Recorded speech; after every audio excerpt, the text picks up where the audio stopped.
La sonrisita esta que le deben enseñar en el club. ¿Te hace gracia que tengamos que destinar dinero de la educación y de la sanidad a que tú compres armas? ¿De dónde sale el puñetero dinero? De ti.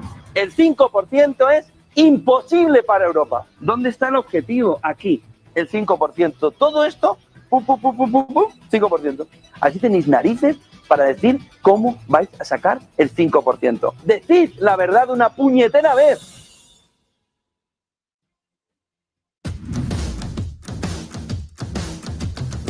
¿Puede privatizarse la democracia? Quizá es esa la pregunta que nos tenemos que hacer todos. Un globalismo que afecta a todo lo que sustenta nuestras vidas. Realidad económica tangible, necesaria de analizar.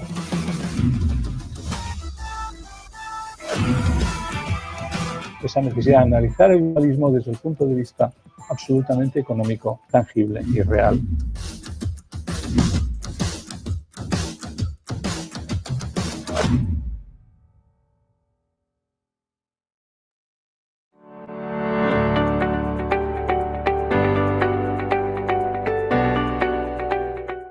¿Sabes lo importante de tener la mejor información para la toma de decisiones? ¿Sabes? En esas reuniones privadas en las que se ve una información clave para poder luego tomar esa decisión. Es lo que queremos en el club al que te invitamos ya, en el club en el que Negocios Televisión lanza para que puedas tener toda la información, la mejor información y tomar las mejores decisiones. ¿Cómo crees que va a evolucionar el euro en un entorno en el que todo el mundo inversor piensa que camina hacia la paridad? ¿Cómo le va a afectar el fenómeno Trump? ¿Cómo le va a afectar al conjunto europeo? Inscríbete aquí abajo.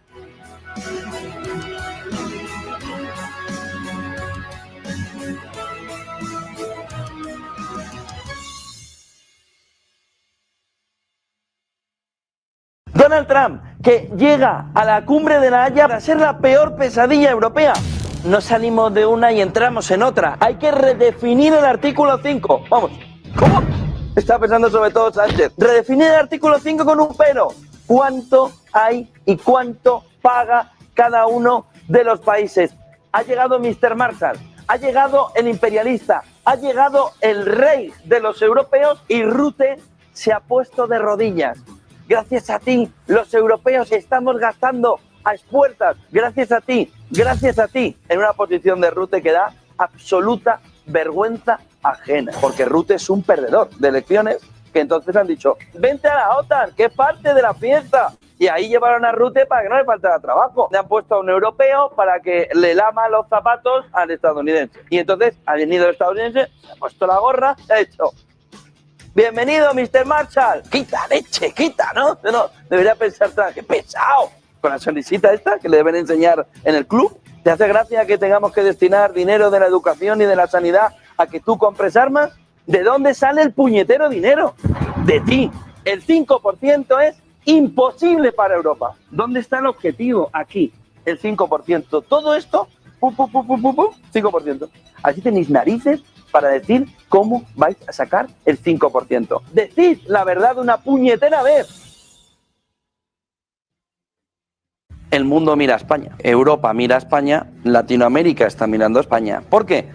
Porque está cayendo en una deriva donde la democracia no es el elemento fundamental a defender, sino los intereses particulares. El presidente del gobierno de España va a plantear cuáles son las medidas para evitar la corrupción, después de 6 años de corrupción. Y lo que busca es intentar coartar la libertad de expresión. Primero, con la constitución de unos medios palmeros alrededor de la fotografía del gobierno, donde lo importante es el culto al líder. Lo importante es que todo el mundo te aplauda, lo importante es llevarte a 2 o 3 periodistas a tu tele pública para que eso ya sea un escándalo y entonces coarten la libertad de expresión. Y no contentos con eso, no te gusta que te hagan el caiga quien caiga a ti. Porque claro, cuando le hacían a Cifuentes era jarabe democrático. Si te lo hacen a ti, pues entonces eso es antidemocrático. Pero lo que de verdad es antidemocrático es intentar frenar la libertad de expresión. Entonces todo el mundo está mirando a España, porque usted no está defendiendo a la democracia, está defendiendo al Estado, entendiendo el Estado como una extensión de su cuerpo. Y eso es lo que quiere el gobierno. Quiere una especie de sálvame político donde los periodistas que vayan al Congreso le pregunten si la chaqueta que llevaban el día anterior o el nuevo peinado o qué bien estuvo Taylor Swift en el concierto, etcétera, etcétera, en lugar de los escándalos de su propio partido. Quieren pan y circo para que el ciudadano a pie no se entere de lo que hacen. Lo que hay de fondo es socavar la democracia, socavar la libertad de expresión. Y si firmamos documentos contra los periodistas, primero serán unos, pero iremos todos detrás. Y luego no lloremos, no vayamos a la asociación. Ay, es que ahora son los del PP y los de Vox los que me quieren silenciar. Bueno, es que firmabas para que silenciaran a otros. ¿Cuántos propagandistas hay en el Congreso de los Diputados? ¿Hay propagandistas de la derecha y de la ultraderecha? Pues sí. Ahora, ¿hay propagandistas de la izquierda o están todos o no hay ninguno?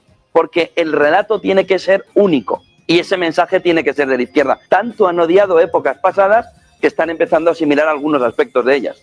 Shh. Silencio. Menos lecciones. Pedrito.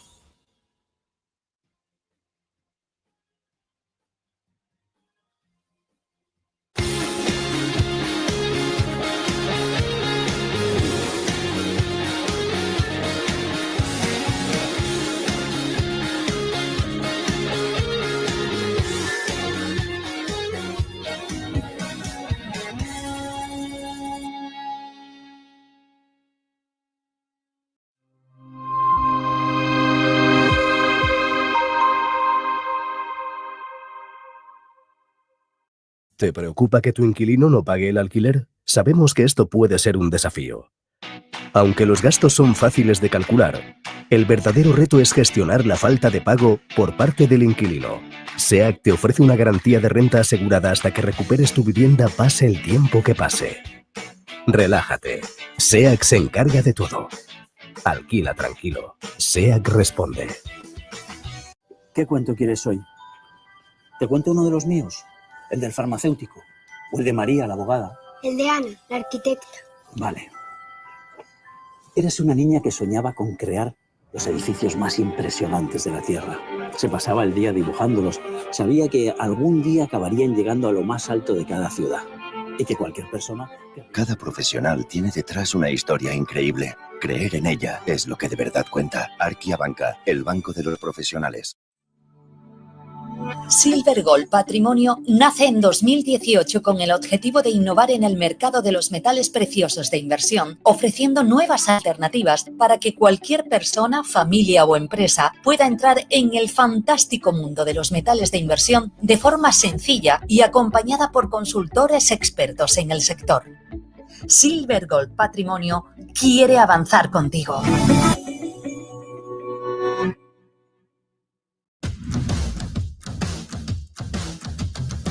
¿Puede privatizarse la democracia? Quizá es esa la pregunta que nos tenemos que hacer todos.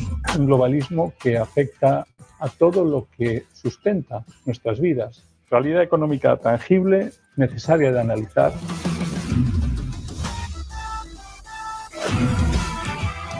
Esa necesidad de analizar el globalismo desde el punto de vista absolutamente económico, tangible y real.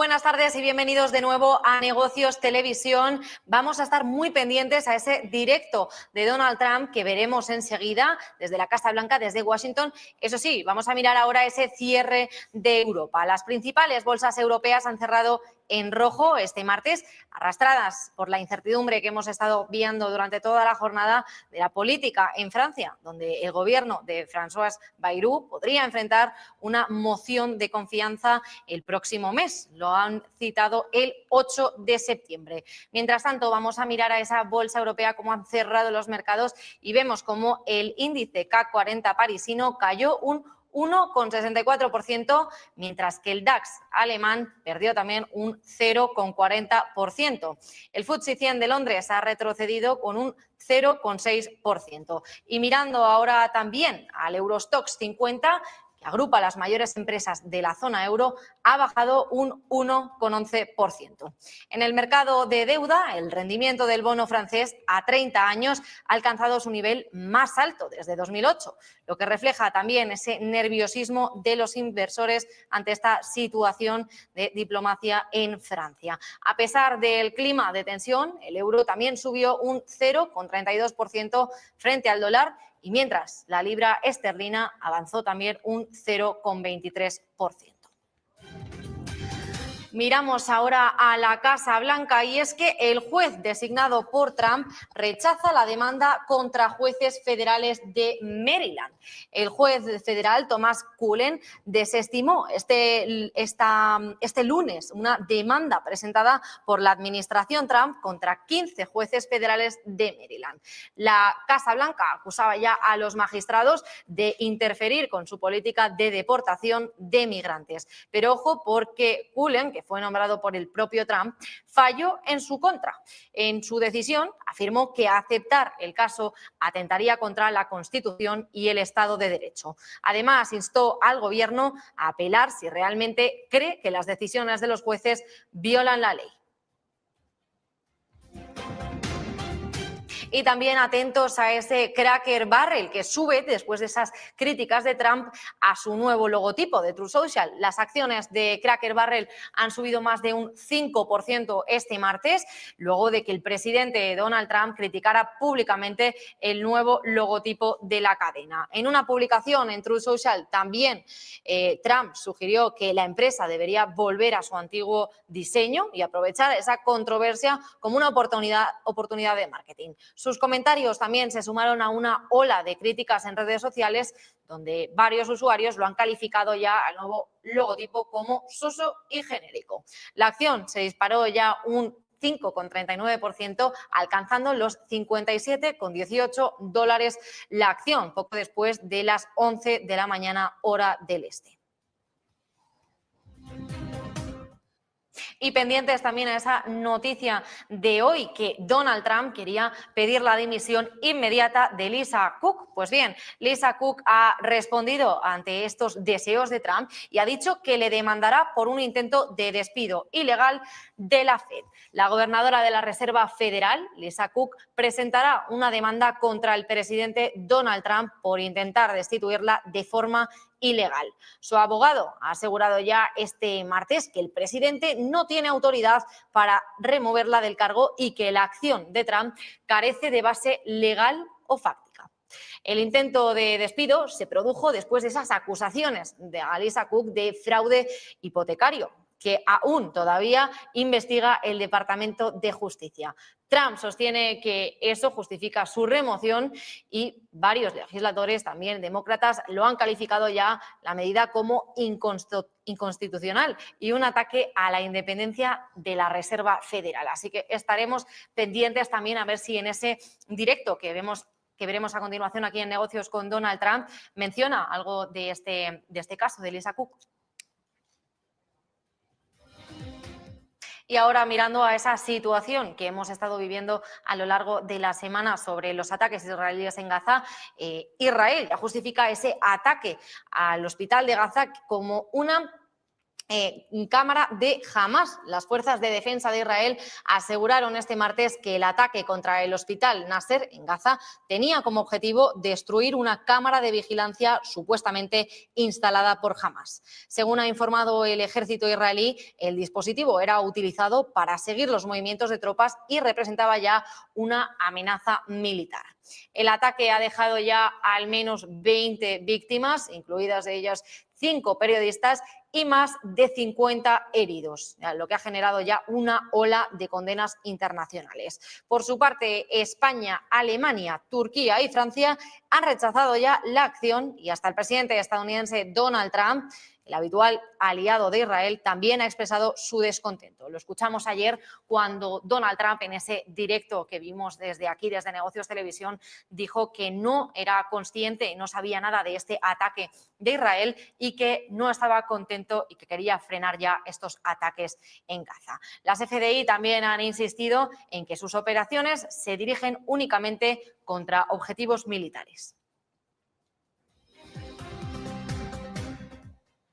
Y mirando también a Francia, los bancos franceses arrastran al CAC 40 ante la crisis política y las dudas fiscales. Como hemos visto a este cierre de los mercados, el CAC 40 ha caído durante la jornada de hoy, cayó un 1,8%, con fuertes descensos también en las acciones de BNP Paribas, de Société Générale y Crédit Agricole, que perdieron ya entre un 5% y un 6%. Aquí en pantalla vemos ahora cómo ha cerrado el CAC 40 parisino con un 1,70% a la baja, cotizando ya la acción a 7.709 euros. Pues bien, la tensión se concreta en este proceso presupuestario para 2026, que tendrá lugar el 8 de septiembre, en el que se anunciará ese voto de confianza con un aumento de ingresos por casi 44.000 millones de euros. Francia registra también ese déficit presupuestario y ha sido ya el más alto de la eurozona, y el gobierno de Bayrou, sin la mayoría en el Parlamento, corre el riesgo de caer en esa votación, y lo que podría derivar así en el nombramiento de un nuevo presidente o incluso unas elecciones anticipadas en Francia. Los mercados, eso sí, recuerdan ese colapso que vivieron también en el gobierno anterior, que se vuelve a producir después de un año, y el aumento también en la volatilidad, mientras el rendimiento del bono francés a 10 años se mantiene elevado frente al alemán, y ha reflejado así ya preocupaciones sobre la estabilidad fiscal de Francia. Así que estaremos también pendientes a lo largo de la semana cómo evoluciona ese CAC 40 parisino en los mercados europeos. Mientras tanto, también otra última hora es que Mann, del Banco de Inglaterra, ha dicho que la investigación muestra una mayor persistencia de la inflación. La miembro del Comité de Política Monetaria del Banco de Inglaterra, Catherine Mann, ha comentado este martes que la investigación muestra una mayor persistencia en la inflación.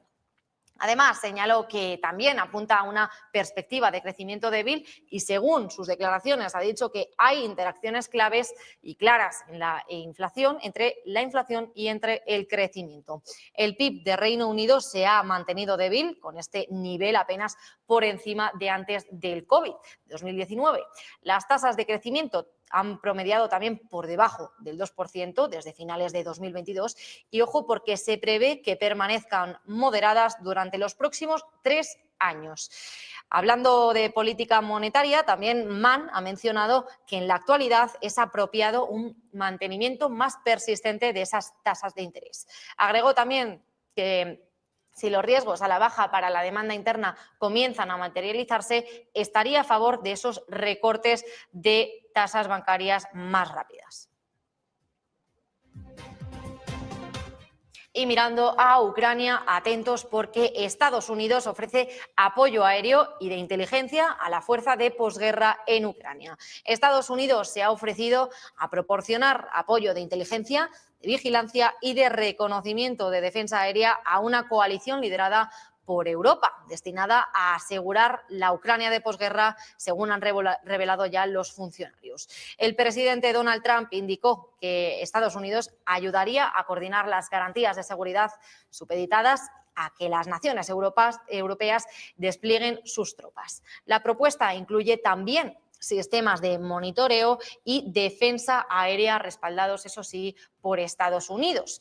Y ojo, porque excluye la participación directa de las tropas estadounidenses en Ucrania.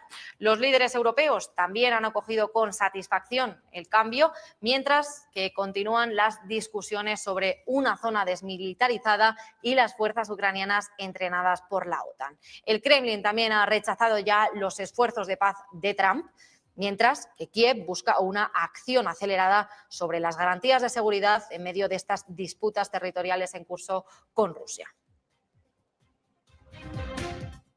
Y volviendo a poner el foco en Israel, sabíamos que las fuerzas de defensa de Israel han confirmado ya que 2 túneles de Hamás fueron destruidos en operaciones en Gaza hoy. Las fuerzas de defensa de Israel han declarado este martes que ya han destruido 2 rutas subterráneas de Hamás durante la operación de Gaza.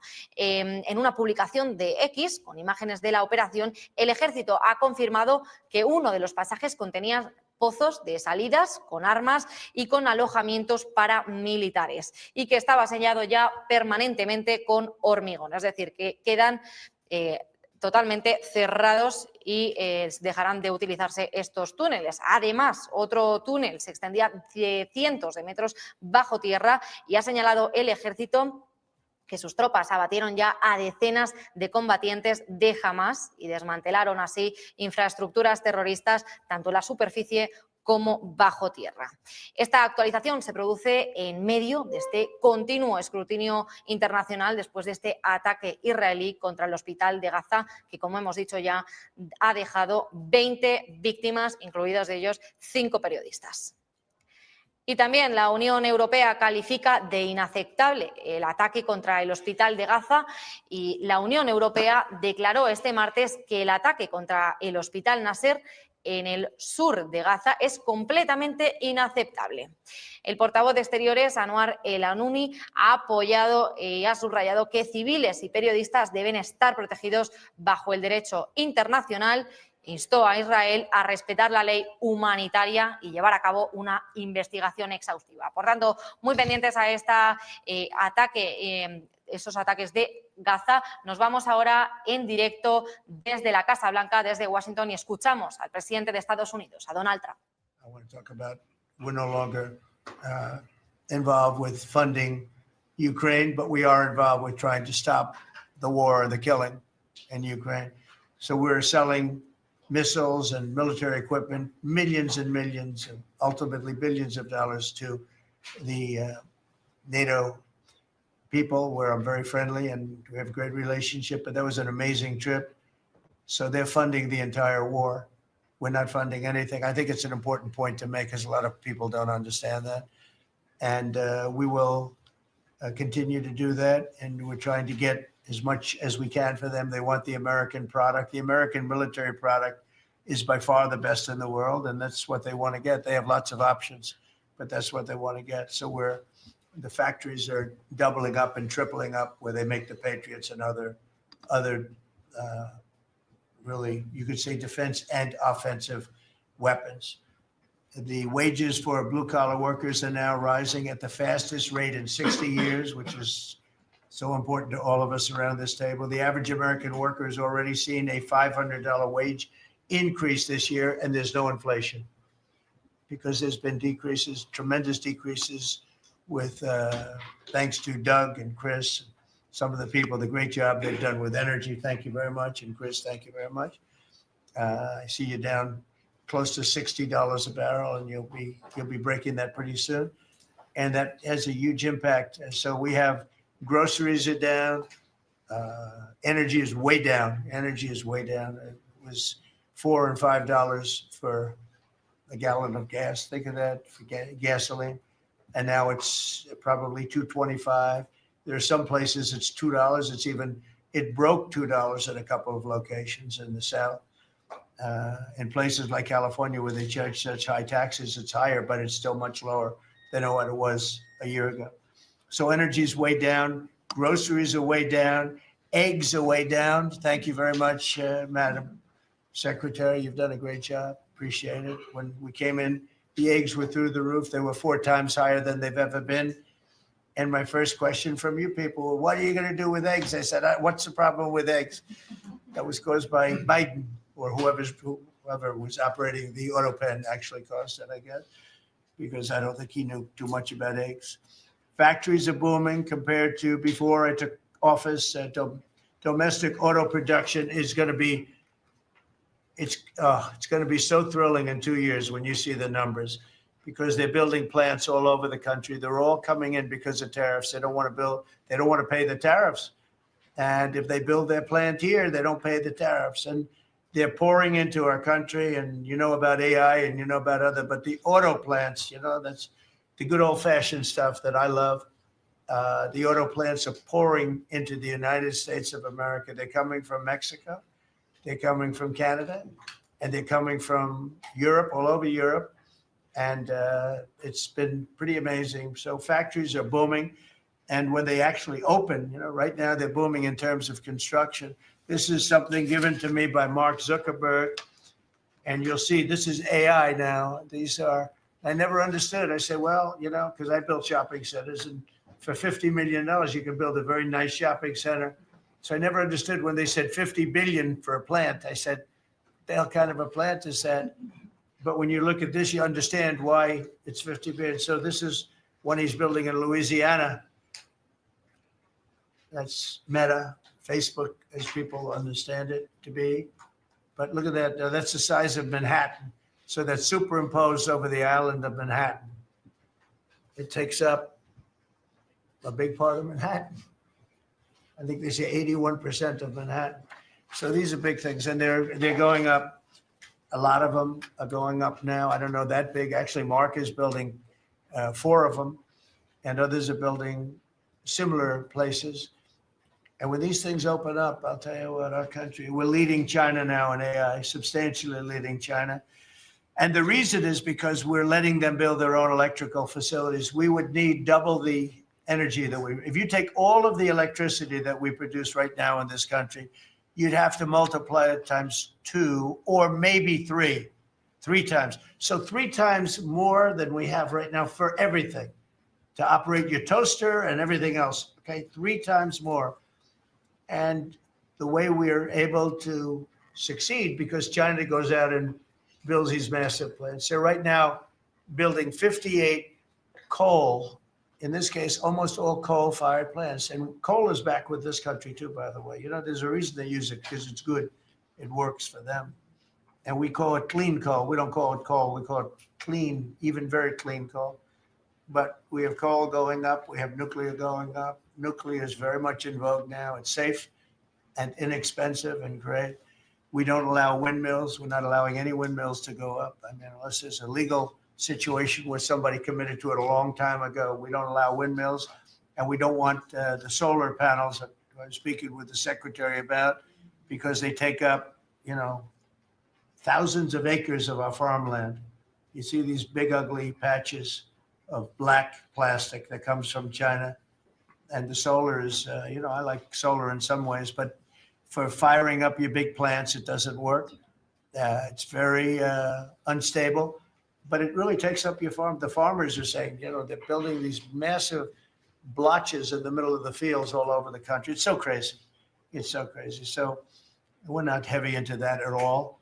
And windmills, we're just not going to allow them. They're ruining our country. They're ruining everyone. If you look at, I hate to mention countries, but you look at the UK, what's happened at UK, they have energy costs have gone through the roof. It's because of wind. They want to do everything. Close up the northern parts of the country. They have oil. It's tremendous. And they closed it up, and they've been building windmills all over the place. And I tell them, you're my friends, but man, you're going to have a bad awakening very soon. It's going to be very bad. They're ugly. They don't work. They kill your birds. They're bad for the environment.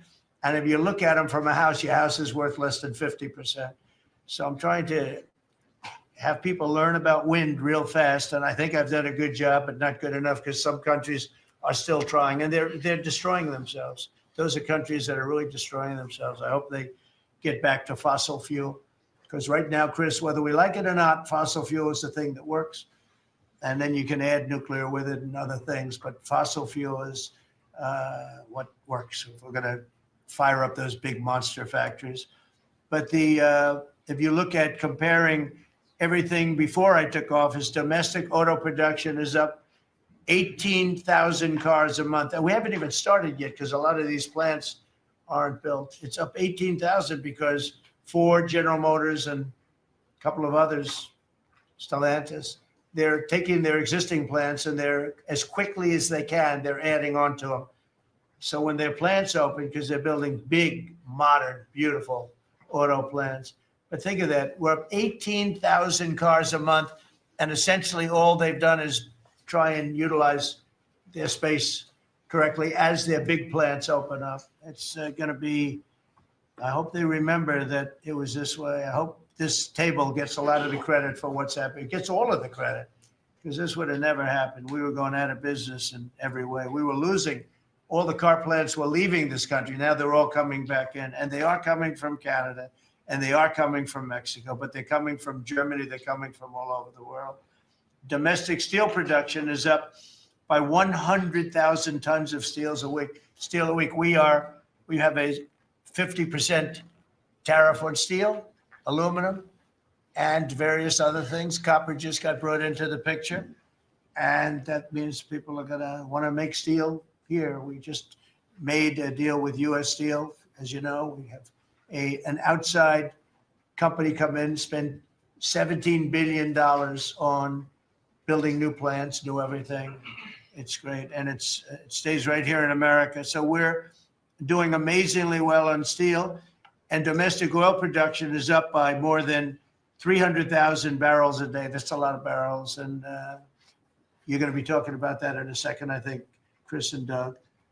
These two people have done a fantastic job, and we have the oil price down to about $62 a barrel. So just so you understand, because a lot of you like to talk about costs and prices, but I watch so much fake information. Product costs are down. Energy is way down. Energy brings things down. You know, with energy, that's what happened with Biden. He stopped our program, and then he went back to it when he realized that it looked like you're going to be paying numbers that nobody's ever seen, like $7 a gallon. You're going to pay $7 a gallon. They were up to $7.5. So then he immediately went back to the Trump plan that they terminated. But it was too late for them. It was too late. They blew it. They had a great thing going. I gave them something great, and they blew it. Since the inauguration, we've created over 500,000 new private jobs. And if you notice, when the numbers come out, government jobs are going down and private jobs are coming up. And that's what really fuels the country. It's easy to hire people and pay them for doing something that maybe is not very productive. But government jobs are down, actually substantially down, and private jobs are way up. And these are the jobs that make money, create a better life. Meanwhile, we've reduced the number of federal bureaucrats by 84,000. So we got rid of 84,000. And I think the job numbers, you're going to see the new job numbers are going to be through the roof because of all of the different businesses that are moving into our country. And not just production businesses, autos and AI, but any business you can think of. In the world of furniture, as an example, North Carolina, I went there many times when I built a lot of hotels and things, and I'd go to North Carolina, I'd buy the greatest, they were the greatest, most talented people. And then China came along and took all of those jobs away. If they would have tariffed them, China wouldn't have taken any of the jobs. We had presidents that, honestly, and I like some of them, but they didn't know what the hell they were doing from a business standpoint, from running the country. And North Carolina, the most talented woodworkers that you've ever seen. I'd be there and I'd watch them. I'd say, I'd like to have a rail in that chair. Maybe can you fancy it up a little bit? How about this, sir? And it'd hand me a thing. It was like they were artists. They were unbelievable. And that business was stolen from us by others, not only China, but by others. All of a sudden, you're ordering your furniture from China. And it was not even close to being as good, but they couldn't compete with it. If we would have said costs 100% or 200% tariff, you wouldn't have lost one job. It's so sad. But we're going to rebuild North Carolina furniture and other places, South Carolina too, to a lesser extent. They make furniture, but furniture, we're going to put a very substantial tariff on. We've already announced it. It'll be done pretty quickly. And when that happens, everyone's going to start. I just tell you, North Carolina, go out and start getting the grandchildren and the children, start teaching them, because some of those incredible artists that I knew as young people, they're older people now, but they still have the talent and they have time left, but they're going to be teaching their sons and their daughters and their grandchildren. And it's going to be a beautiful thing to see. It's going to happen like magic. It's going to happen without question. It's not like, gee, I hope it happens. It's going to happen. The results of Ford that just announced it's going to create 4,000 new jobs, American jobs. Hyundai, 14,000 jobs. General Motors is moving production of the Chevy Blazer and Equinox from Mexico back to the United States where it belongs. Don't forget, we lost 55% of our auto production over the last 35 years. 55%. We were the auto capital of the world. Like there was nobody even think about challenging us. We lost 55% of it to Mexico, Canada, China, a lot to China, and other countries. and it's all coming back. We will be bigger. A couple of years, we'll be bigger than we ever were. We'll be more dominant. We'll be bigger. We make great product, too. We're starting to make really great product. We're going to be bigger than we ever were. We're going to be at the level that it was when we were the only one that really, we sold to the world. And we're going to be back selling to ourselves and other parts of the world. It's not going to be the same, but it's going to be equally as important as it was in the heyday 30 years ago. But we lost more than 50% of the automaking capacity. In fact, the unions, the auto unions, as you know, the top guy didn't know me, didn't like me. And now he likes me. He says, man, I can't believe what Trump has done. But the auto workers voted for me. They understood better than anybody else. The auto workers, the Teamsters voted for me. Teamsters are great. They all voted for me. No Republican has ever gotten the support of the Teamsters and the auto workers.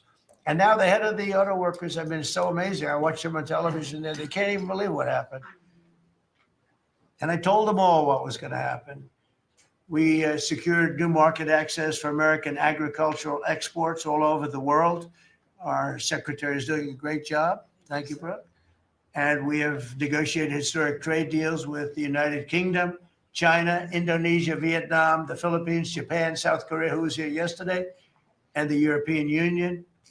Foreign nations are now paying hundreds of billions of dollars straight into our treasury, and numbers that nobody's ever seen before. As you know, we made trade deals with a lot of countries, and many of those countries, just to be able to sit at the table, are paying us hundreds of billions of dollars. We made a trade deal with the European Union. They were rough on us for a long time. And now we have a very good deal. We made that with them. Trillions of dollars is coming into our country. Trillions. Far beyond billions, trillions of dollars. Wouldn't you say, Scott? Yes, sir. And in a short period of time, they have to buy $750 billion worth of our energy product. Energy is great. We have more than anybody else, so we're using it. But the European Union is a done deal, and Japan is done. I heard there was a problem with South Korea, but we met yesterday, and they're done. We didn't do anything. We just kept the same deal. He honored the deal. They wanted to see if, I don't even want to say it, but they wanted to see if they could do something. But they honored the deal, which is nice. And we cut the previous record-setting trade deficit, I hear just came out. We cut it in half already. We haven't even said, we've only been here really for a few months because, it takes you a little while to fix up the Oval Office and do those things. prepare for the battle, right? So we really only been here for a very short period of time, and we cut the trade deficit in half. Is that right? That's fantastic. I didn't even think we were going to do that. And remember, these are things that are being built. These things are, all these numbers I'm getting, they're not open yet. When they open, you're going to see things happen in the United States that nobody's ever seen before, including our country in its heyday. And I had the greatest economy in the history of our country my first 4 years, despite COVID, which was a very unfortunate situation for the whole world. We did a great job with it, never got the credit for the job we did. Operation Warp Speed, people say, is one of the greatest achievements ever in politics or in the military, because it was almost a military procedure. But everybody, including Putin, said that Operation Warp Speed, what you did with that, nobody can believe it. And we did a great job, but it was a horrible, horrible pall over our country. We had a very dark cloud over the world. That was a very, very bad thing that came out of Wuhan, which I said it came out of Wuhan. That's where it came from. And China suffered greatly, but everybody did. But we did a good job with that, as good as you can possibly do. And we came back, and now we're stronger than ever before. If I didn't win this election, this country was gone. I'm telling you, economically, it was gone. None of the things that we're talking about would have happened. And the whole world was robbing us blind. Friend and foe. They were stealing our jobs, our money, our factories. They were stealing everything. We would have been a shell. We would have been a bankrupt, broken shell. And that's the way it is. But we're doing just the opposite. Stronger than we've ever been. Last month, in a landmark achievement, I also proudly signed the largest working class tax cuts in American history. So the bill that, I'm not going to use the term great, big, beautiful. That was good for getting it approved, but it's not good for explaining to people what it's all about. It's a massive tax cut for the middle class. It's a massive tax cut for jobs. And it's, I mean, think of it, no tax on tips, no tax on Social Security. So seniors, I don't know how you can vote for anybody else. And, just think of that, and no tax on overtime. So you work overtime, you don't have to pay tax on overtime. That's good. The Democrats don't know what they're going to do. So they have like this soundbite. They have all these sound bites. They send it out. I don't know. Some guy sends out a word and everybody uses it, including the fake news. Some of you are here right now. I'm looking at you. And it's death. They use the word death. No, it's actually life. It's almost like a newborn life. It's not death. That's their soundbite. The bill is death. It's not. We strengthen Social Security. We strengthen Medicare, Medicaid. The job we've done on Social Security is, if the Democrats got in, Social Security is over because the country's going to fail. There won't be any Social Security. And I made that pledge to you. We're going to take care of Social Security, Medicare, Medicaid. And we're doing that in spades because the country is becoming so successful again. And it hasn't been this successful. I think in the end, it will never have been this successful. I don't think it'll even be close with what's happening. Every American is seeing a tax cut as a result of the bill. The average police officer will keep an extra $1,000 a year at least in overtime, and the average waiter or waitress will keep nearly $2,000 extra in the fact that they would have had to pay that kind of money on tips. And I never realized that the government was so strong on that. But waitresses, waiters would tell me that the government would go after them. It was horrible. That's how it all started with me. It just was incredible. And the biggest thing was, again, the $4 trillion that they found. They said, well, that was nice. They should have announced it. I could have told them that. And I don't know. It should be simple. But a lot of people didn't understand it. Actually, a lot of good people didn't understand it. But now they're saying, Trump was right. They'd never seen anything like this. And I don't know what it is, Scott. They didn't understand what we were trying to explain to them was going to happen. Everybody's moving back to the United States because they don't want to pay a tax. If they're not here, they have to pay a tax. And it didn't seem that complicated, but it's working at a level that nobody can imagine. This is working $4 trillion, but that's a big number. It's a number that nobody ever heard of before. But 4 trillion is exciting, but that's nothing compared to what's happening because these places haven't even opened yet. Some of them haven't even started hiring yet. They're under construction. So it's construction jobs, but it's not the big number, and the big numbers, when they open, they're going to be very successful. It's a revolution. We're also working on things to ensure that the awesome power of artificial intelligence is used to benefit all Americans, including American workers and also American children. In that spirit, our wonderful First Lady has just announced a presidential AI challenge. It's going to be a very good challenge, I can tell you. Put her heart into it, which will inspire the next generation to stay on the cutting edge of this vital technology. This is the new internet, the new computer, the new television, the new everything all put together in one. This is why when I show you a picture like that, I show you this is a factory superimposed over the island of Manhattan. And you have many of them being built right now all over the country, or soon to start. Some of them have started. This one has actually started. That's in the great state of Louisiana. But the First Lady is working very hard on this, and it's an important initiative.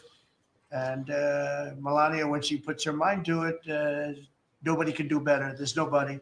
So every young person should go to AI.gov to learn more, AI.gov to learn more. And you'll see it's a great challenge. I think it's going to be a very modern kind of a challenge. It involves AI, which is very exciting to people. So I want to thank her, raise a lot of money for children.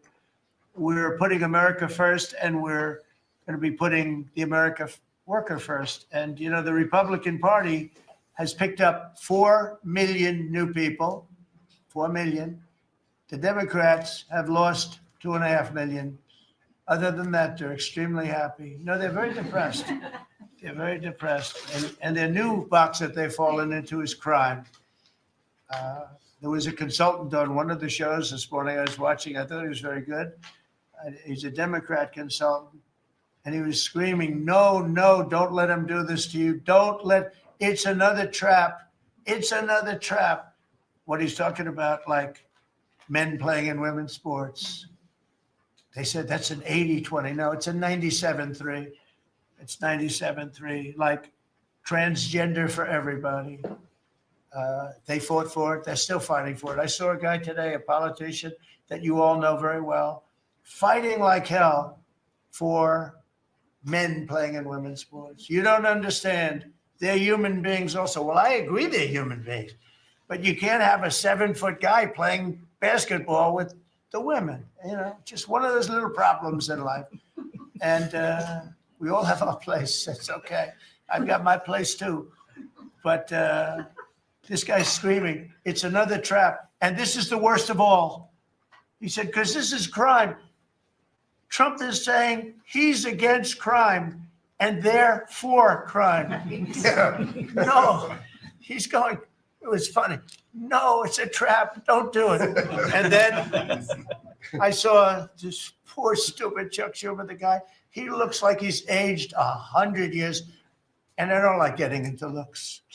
You know, looks don't mean anything, right? When you're in politics, looks don't matter. I look at Pam, I would never say she's beautiful because that'd be the end of my political career. Laurie, secretary. But I will tell you, this is the best of all. And they're going to fight me. Like this slob of a governor you have in Illinois. This poor guy got thrown out of his business by his family. I know the family. I was partners with the family. Nice family. I like the family, but he was no good. They threw him out. He's governor of Illinois. And he goes about Trump, we don't need his help. Chicago is the worst. These places are really bad. Crime in D.C. was the worst it ever was. You know, they make up stories. Crime in D.C. was the worst ever in history. And now, over the last 13 days, we've worked so hard. We've taken so many, there are many left, but we've taken so many criminals, over 1,000. I watched a man from Maryland who said to me, I mean, sir, you're the greatest president. You're doing an unbelievable job. What a great job. Governor Moore, has anyone heard of him? He's another hopeful for president. I don't think so. But I met him, and I didn't realize it was on camera. Did you see they caught him on camera? I was at a game, I don't know, like the Army-Navy game or something. And I met him in a hallway. And as usual, you do your job very well. One of these great cameramen had it on tape. But I met this gentleman. I never met him before. Sir, you're doing a great job. You're doing an unbelievable job. Thank you very much. But then he goes on television and says, oh, Trump is a dictator. He's a dictator. And a lot of people are so the line is that I'm a dictator, but I stop crime. So a lot of people say, you know, if that's the case, I'd rather have a dictator. But I'm not a dictator. I just know how to stop crime. And you would think that Illinois, where they have such a problem with crime, such a bad governor, he should be calling me and he should be saying, could you send over the troops, please? It's out of control. It's out of control. In New York, it's out of control. Not as bad as Illinois, by the way. Not even close. In California, you would have not had the Olympics had I not sent in the troops, sent in the National Guard. They did a fantastic job. We have the Olympics. We have the World Cup coming. I got them in my first term. And I was really sad because I said, oh, boy, I got them and I won't be president. And little things happen. Thank you, God. Thank you. Little things happen. Think of it. You could ask Johnny. Johnny would tell you he's the head of World Cup. He's a great guy, too, great commissioner. But he's the head of the World Cup. He said, Trump is the only reason we're doing this. And the sad part is that I was not going to have it. I would have to be, probably I wouldn't have even been invited to the game, depending on who's president, right? And I got that. I did not get 250, okay? The 250th anniversary, I did not get. I'd like to claim it, if I might, but I did get that. That was whether I was president or not, it was still 250. I'd like to take credit for it. What I will take credit for is we're going to have a better celebration under Trump than you would have had under some stuff. That I'll take care of. We're going to have a safer place, Christy, because of you and Tom Homan and everybody, right? But so we have 250 coming up. We have the World Cup coming up, which is like having 45 Super Bowls. And we have the Olympics coming up. So we're going to have a very exciting 3.5 years remaining. We're going to have a very exciting, it's going to be done. It's going to be done properly. So I just want to tell you, our country's in incredible shape. Our military is strong and powerful and respected. We had some fantastic decisions from the Supreme Court that let us put the people into the military and other businesses that are best for the job, as opposed to some woke reason that was killing our country. That was a very strong, very powerful. You can now go into a company based on your ability, as opposed to being forced in based on some factor that cannot make our country great. That was a big decision, very, very big decision. And we've had a lot of great decisions, and we've all made some great decisions sitting around this table. I want to thank Scott. Unbelievable what's happening financially with you and Howard. And Vice President's involved in everything, and he's been great. And Marco has been really, I think you're born for this job. I don't think you should ever run for another office. I don't think you should, really. You're so good at this. He is so good. And everybody likes him, everybody likes him. But everybody, much more importantly than like, I think you would say, is respect. They respect Marco. They respect all the people around the table. So what I'd like to do is I'd like to go around the table. You seem to like it. Your audience seems to like it based on ratings. And I want to mention, about crime, because we have a young lady here, Iris, of Epoch Times. You're Iris, aren't you, huh? And I heard you were very savagely mugged in the city, and I'm not going to let that happen under this administration. And that was last year. And would you like to mention what happened? Of course. So first of all, thank you, Mr. President. Do you want to listen to this? For having me here to share my story to the room and to the broader public. My name is Iris Talman, White House correspondent for NTV, the sister media of the Epoch Times. So more than 2 years ago, it was a Saturday morning in broad daylight. I was on my way to work, and a young man with a black ski mask pointed a gun at my face and threatened me to hand over my phone, my wallet, my laptop, and everything else. And when I refused, he used the butt of his handgun to strike me across the face, in the cheek, or what some people call pistol whip me, before running away. And that has deeply traumatized myself and my family. Ever since, I've never dared to walk in the street of DC at night, ever. And my family was extremely worried. So, Mr. President, thank you so much for what you're doing right now. Thank you for being honest. Such incidents involve not just me, but also my family. If he had shot me, I could have died right there in the middle of nowhere without my families or my friends knowing, at the age of back then, I think 23. Right. Just starting my career here in DC without even starting a family. But now I'm very blessed to have this opportunity. So you had a gun pointed at your head, and you probably figured that he's going to pull the trigger, because these are animals that don't know what the hell, they couldn't care less. The pulling the trigger to him is a very minor event, and I'm sure he's done it before. So how did you, and you did refuse to give it, which would probably, maybe somebody would say that was not the right decision, right? But you refused, but I understand that. So, and then he hit you real hard. Yes. It's really amazing that you weren't shot, though. I'm very blessed, and that's why having this opportunity to stand here to share my story today. One, I'm very grateful for God for allowing me to still survive to this day, but also to Mr. President. Thank you for now making DC safer. Thank you very much. For us, for our families, for my parents, on my behalf of my parents, and now my baby on the way. Thank you so much.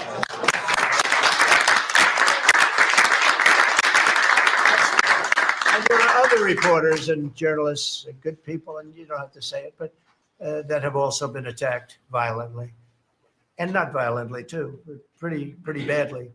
But and I bet you see a big difference in the streets right now. And this is only 12 days, but people are telling me they're going out to dinner now. They haven't. I told my friend, but I have a lot of friends that are going out to dinner all the time now in DC, and they weren't doing it 12 days ago. They would never even think. One of my friends went out 5 times. It was 4 times the last time I told. Now it's 5 times. He said, I love going out to dinner, and restaurants are starting to open again. A lot of them closed because, nobody wanted to go into a restaurant. Nobody wanted to get to a restaurant or even sit in the restaurant. But you see a big difference now, don't you? I do pass by Union Station every day on my way home, and I do feel a lot safer seeing the trucks right outside, seeing the National Guard troops members right outside. Just made me feel like I'm hopeful about DC again, and one day hopefully we can raise our family here. Thank you very much. That's nice. And those are tough troops too. Those are not politically correct troops. We don't have politically correct anymore. We have tough guys, tough people, including some tough women. But we have tough people. And when you look at them, I'll tell you, they showed one scene where a bunch of Tren de Aragua guys or whatever, maybe MS-13, maybe MSDNC, okay? Because to me, they're worse. I think they're worse. MSNBC maybe is worse than Tren de Aragua. Real scum, real dishonest people. But anyway, they went into this gang. I think it was Tren de Aragua, Venezuela, and they weren't nice to this group of people. The gang was calling them sir. Yes, sir. Yes, sir. Get out of here. Get the hell out of here. You're no good. Get out of here. And yes, sir. Yes, sir. Yes. These are people that beat up people all day long. And they're calling these soldiers. That's what they are. They're real soldiers. There's no games. I said, you don't have to be politically correct. And you know the way they used to spit in the face of the soldiers, with the soldiers standing like this, and you'd have some guy or some woman sometimes screaming at them from 1 inch away. They're standing there and they're told you cannot do anything. And they start spitting, actually spitting in their face. And I said, you spit, we hit. And they're totally authorized to do that, all of those things. But your story is great. And there are other stories here, but they don't have to tell them. But some people are ashamed to tell them. They don't want to tell them. But it was like a jungle. And it's not a jungle anymore. And it's going to get so good that this will be the safest capital there is. It'll be one of the safest places in our nation, anywhere. And right now, it's one of the most unsafe places, but not now. 12 days ago, it was the most unsafe place in our nation. And they have to stop issuing false crime numbers because, I heard the mayor, and I like the mayor, fine. I don't care if I like her or not. If she did her job, I wish she were a horrible person who did her job. But she's probably nice, I guess. I don't care. I want her to do a job. But they issue false numbers. She said, crime is down, before we are. Now they can say crime is down. Crime is very much down. But what they did is they issued numbers. It's the best in 30 years. Not the best. It's the worst. It's the worst. It's much worse. And they gave phony numbers. And then they fired the man who didn't want to write the phony numbers. He got fired. And I guess that whole situation's under investigation because it's a very important thing, Pam. If they're going to give these phony numbers, it's a false feeling that you get crime. You have to do something about it. You can't go around saying, oh, Washington, D.C. safe if it's not. It's going to be very safe very soon. It's very safe right now. You're going to go out, have dinner. People are going out all over the place. They're walking. I have people that work in government, strong, tough cookies. They can take care of themselves. But it doesn't help to have big, strong muscles. And I work out. If a guy's over there with a gun shooting you in your face, you can be the strongest guy in the world. A guy has a gun, shoots you in the face. It doesn't matter how much you've worked out, how many weights you've lifted, how hard you work. And so we have the toughest guys and we have the best guys. And I'm willing to go to Chicago, which is a big trouble, but we have a governor that refuses to admit he has problems. huge problems. Baltimore, Wes Moore was telling me I want to walk with the president. Well, I said, I want to walk with you too someday, but first you got to clean up your crime, because I'm not walking in Baltimore right now. Baltimore is a hellhole. And this guy, I don't even think he knows it. He's another candidate for president. Between him and Newsom, you got some real beauties, I'll tell you. But if we didn't go into Los Angeles, you wouldn't have the Olympics, in my opinion. You wouldn't have the Olympics. We went in, and the sheriff, the boss, said, thank God they're here. You could see his tape. He said, we were not able to control what was happening. That was the sheriff. And he said it loud and clear. And, they're suing us for going in and cleaning up crime. And yet their own sheriff said on the first or second night, he said, we could have never handled. That was going to be, you were not going to have the Olympics or the World Cup, because that would be, there wouldn't be anything left. They shouldn't have lost 25,000 houses. The water was turned off from the Pacific Northwest. And I was after them in my first administration, turn on the water, turn it on. Nobody could have believed this could have happened. But they had no water in the fire hydrants. They had no water in the sprinkler systems that people put up in their ceilings. There was no water. And yet we have tremendous amounts of water. They send it all into the Pacific Ocean, trying to protect a certain little fish that's not doing well, because it doesn't do well without water either. And it shouldn't be protected because it shouldn't be a protected species. But I think that's actually just an excuse. I actually think these people are sick. There's something wrong. So we send hundreds of millions of gallons of water a day into the Pacific Ocean. They turn a valve, and the valve heads out, and we turn the valve back. I actually had to do it using force. We turned the valve back, and now they have water, but not as much as they should have, because they should. And I'm telling Gavin Newsom by this conversation right now, turn the rest of the water on, turn it on. So things are done that are so sad in this country. Lack of common sense. I like to say the Republican Party is the party with common sense. We're smart, we're sharp, we're this and that. They're smart, but they're radical left people. And they can't help it. They're very smart, but they're radical left, and they're destroying our country. But they're not going to destroy it anymore. So we picked up millions of people in the Republican Party. They lost millions of people. And I think we're going to do very well in the midterms. And I just want to say one other thing, and that's medicine. The cost of medicine all over the world is much cheaper than the United States, because for years the world pushed us around, including our friends. And you go to Germany, you go to England, you go to different places, and you go to a store, and it's sometimes 10% of what we pay in the United States, because they said, nope, we're not paying any more. You charge the United States. This went on for 25, 30 years. And I invoked favored nations. I said, I want to pay the same as they're paying. And Bobby Kennedy is doing a good job, and Dr. Oz is doing a good job. And I asked them, I mean, other than the basics that they're doing on autism and other things, which we got to solve that problem because it's crazy what's happening, it's out of hand. But this is the most important thing that can be done, is favored nations, Bobby. And we're not talking about a 25% cut or 50. We're talking about a 1,500% cut, because people go to Europe to buy drugs and they come back with drugs, prescription drugs, normal, not, I don't mean the bad drugs. I mean prescription drugs, because you can buy them for 10%, 15%, 20% of what. So they're going to go up in price. And I told the countries, and I get along good with all of them. I mean, you could ask any, I get along good with all of them. But I said, I told them, I said, you're going to go up a little bit because it's the world. It's the world. So more people in the world than we have. We're going to go down a lot, and they're going to go up a little. And it's called equalization. We're going to have equalization. So we pay the same price as the lowest drug sold anywhere in the world. And I think, Bobby, that's going to happen pretty soon. The companies are ready for it. They had to go for years. I was with a very great gentleman from Eli Lilly. I think he's an incredible executive. I mean, I'll mention the company and I'll mention him, because we had this argument my first term, and then we had it in my second term.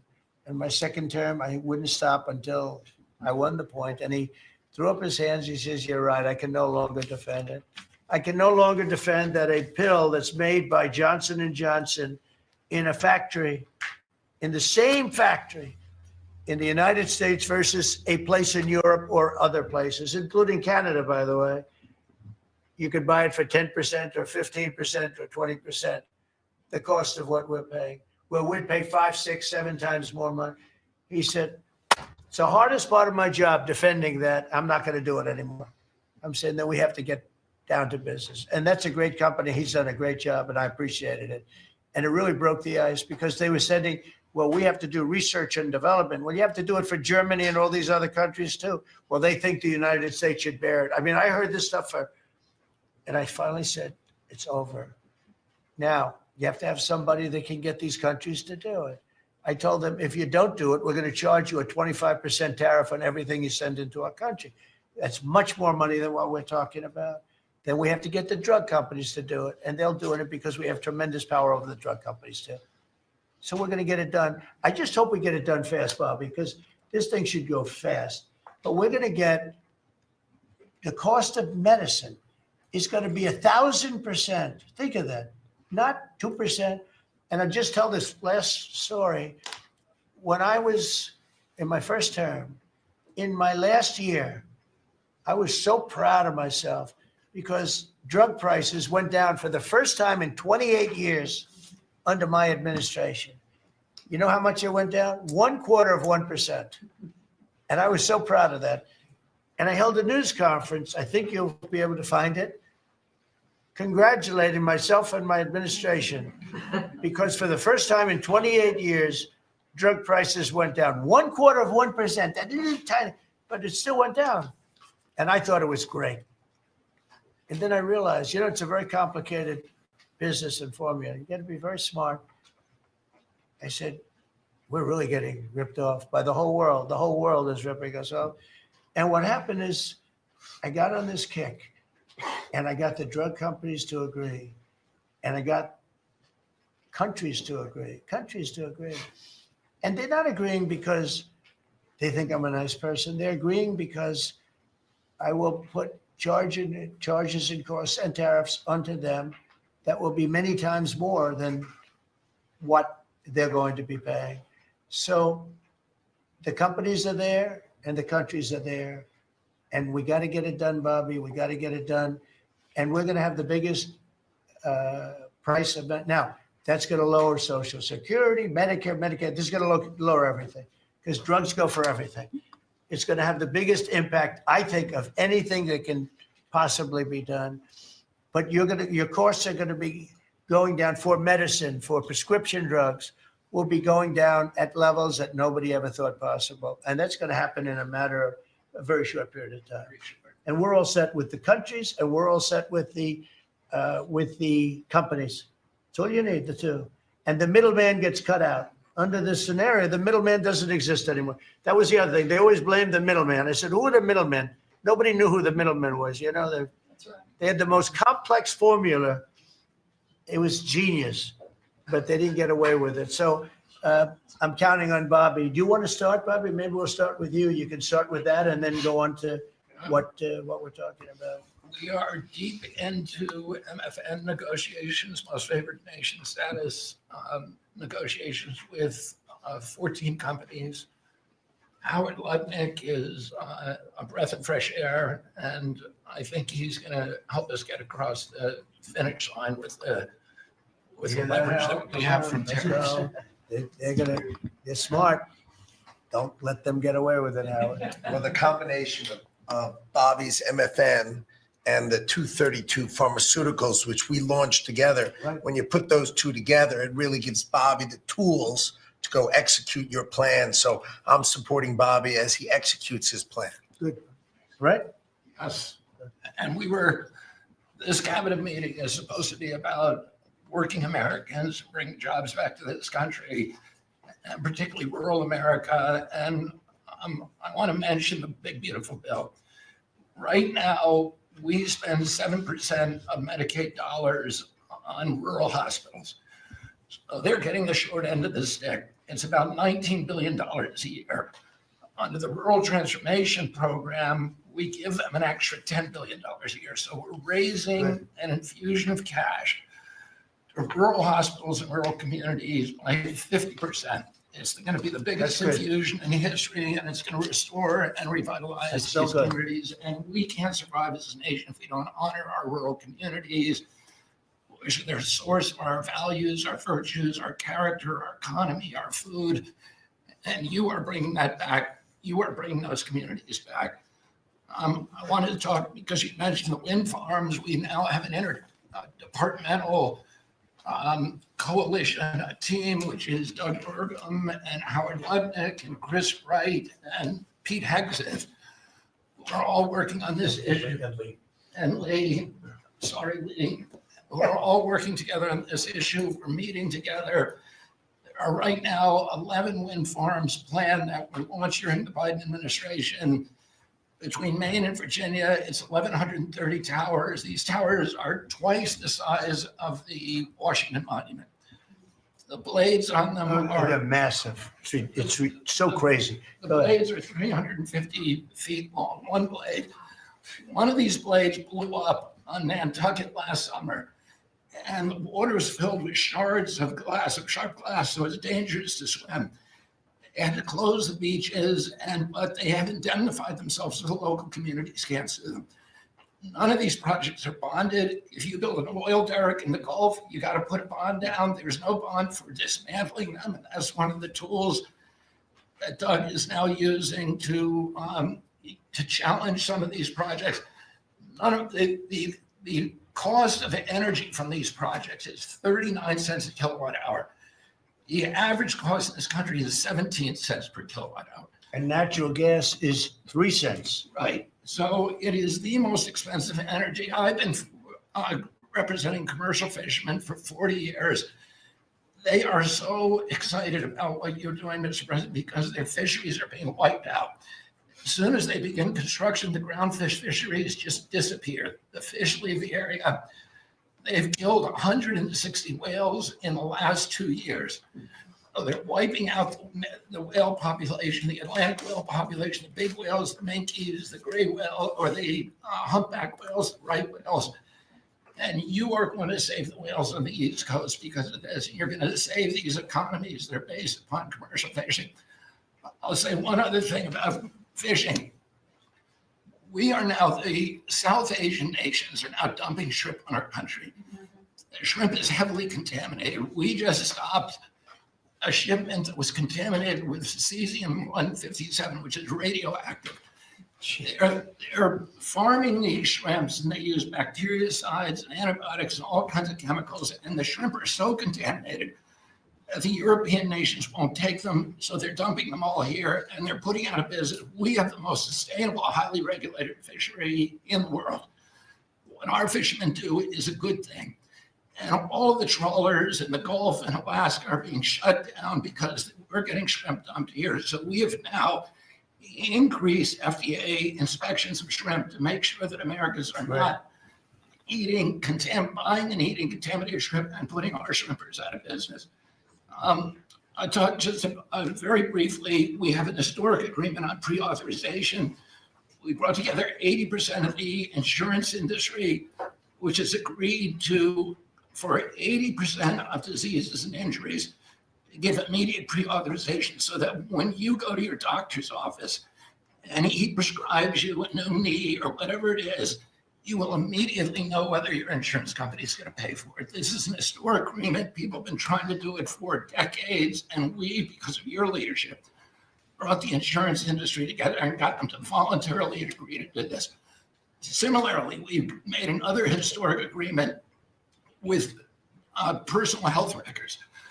The 60 biggest tech companies in our country have all agreed to allow Americans for the first time access to their personal data, which they own, which these companies have been monetizing without permission. You're going to be able to see by next year all of your health records on your cell phone. It's going to save lives. It is going to fuel an infusion of technology into that space where people can access those records. They can compare their diet to what they personally need. And we'll have personalized medicine. We are doing price transparency. You passed this during your first term, and then the Biden administration refused to enforce it. We've now brought in HHS under your leadership and my leadership, more enforcement actions than during the entire 4 years of the Biden administration. Right. So we're going to have that kind of price transparency. I'm working with Linda on forcing medical schools. And the MCATs, the people who administer the MCATs, the people who do accreditations, to put nutrition into medical school education. Right now, 25% of the doctors in this country do not feel competent to give nutritional advice. 70% of diabetes cases can be reversed or ended if you just change people's diets. And the doctors don't know how to advise it. They only know how to prescribe the drugs. We're going to change that. So if you come out of a medical school under the Trump administration, you are going to know about diet. And then finally, most importantly, the Pete and Bobby challenge. I want to give an update. Pete got, or I got 5 minutes and 48. It's 100 push-ups, 50 pull-ups, and you try to do it within 10 minutes. I got 5 minutes and 48 seconds. Pete beat me. I'm still bitter at that. 5 minutes and 25. The cabinet leader is Scott Turner. You beat me. You got 5 minutes and 15 seconds. And I'm waiting for reports from the rest of the cabinet. The only exemptions currently existing is if you can hit a 50 administer, which President Trump did with Bryce and DeChambeau. So he's the only one exempt in this room. That's great, Bobby. Bobby, autism, if I could just, I don't want to go too long because we have a lot of people, but the autism is such a tremendous horror show, what's happening in our country and some other countries, but mostly our country. How are you doing on that? We are doing very well. We will have announcements as promised in September. We're finding interventions, certain interventions now that are clearly, almost certainly causing autism. And we're going to be able to address those in September. It's such a big day. I'm looking forward to that day because there's something wrong when you see the kind of numbers that you have today versus 20 years ago. And those numbers, what are those numbers, Bob? In 1970, the biggest epidemiological study in history was done in Wisconsin. They looked at 900,000 children and they were looking for autism. They knew what it looked like. And they were very, very precise about it. And they found an incident rate of 0.7, in other words, less than 1 per every 10,000 children. Today, our most recent numbers are 1 in every 31 kids. It's probably actually much worse than that because California, which has the best collection system, is reporting 1 out of every 19 children, American children, as autism, 1 in every 12.5 boys. So it's gone from less than 1 in 10,000 in 1970 to 1 in 12.5 boys. Think of those numbers. So there has to be something artificially causing this, meaning a drug or something. And I know you're looking very strongly at different things, and I hope you can come out with that as soon as possible. We will. So 1 in 10,000, and now it's 1 in 31 or 34 or 12 if it's a boy. Can you imagine? 1 in 12. That's for a boy. 1 in every 12.5 It's boys. not even believable that that could be. And that was 1 in 10,000 not so long ago. I've been hearing these numbers that, and they get worse and worse every year. There's got to be something. I think there's nothing, including favored nations and everything else, there's nothing that can be, if you can find out the reason that that's happening. And I know we're gonna do some things. I think we maybe know the reason. And I look forward to that press conference, to be with you on that press conference. That's going to be a great thing. Thank you, Bob. You're doing a great job. Linda, how about it? And we want nothing less than $500 million from Harvard. Don't negotiate, Linda. They've been very bad. Don't negotiate. Go ahead. All that's working well. Mr. President, thank you very much. Since we are focusing today on Labor Day, and I know that Kelly and Lori are both going to echo some of the things that I'll say as well. we are really focusing, on our workforce. But what I'm finding with great joy around the country is that states really are being innovative and working more with middle schools and with high schools to make sure that we are having hands-on learning. There are pathways to jobs that are happening now. And if we see more and more of our community colleges working with our middle schools and our high schools, so that high school students are graduating not only with a diploma, but a certificate that they have worked with, perhaps with a Toyota or another company that is coming in, public-private partnerships. And they're learning on the job so that when they graduate from high school, they're ready to go into the workforce, because we know with all of these wonderful jobs that are coming back into the country through AI, through just our normal jobs, we need electricians, HVAC operators, et cetera. If we don't have this training, we're not going to have the workforce we need for all these wonderful jobs. So governors are really excited about this prospect. I've been now to several states and visited community colleges and tech schools with governors, and they're just all on board for getting this done. I think it's one of the best things that we're hearing relative to the job market. So we're just kind of focusing on that for today. So we're bringing education back to the states, to put it in a more simple fashion. We're going to let the states educate our children again. And, we're rated out of 40 countries, we're 38, 39, or 40. So obviously, it's not working what they've been doing for the last 30, 40 years. And if you go back, the best are like Norway, Denmark, Sweden, some of the other, Finland, they're very highly rated. If you go back to just take a look at anything you want to do, you just look at us in the past. If we gave Iowa or gave Indiana or gave, and I don't say every one of them, a guy like Gavin Newsom's not going to do well. Certain states won't do well. But even California, you cut it up into sections. You have Riverside, you have this, you have that. You cut it into 5 sections. And, if you had a good governor, you'd be able to do well. But certain states will be able to compete with Denmark, Norway, Sweden, and everyone. It'll be just as good. So I figure you have close to 40 of those states. Mm-hmm.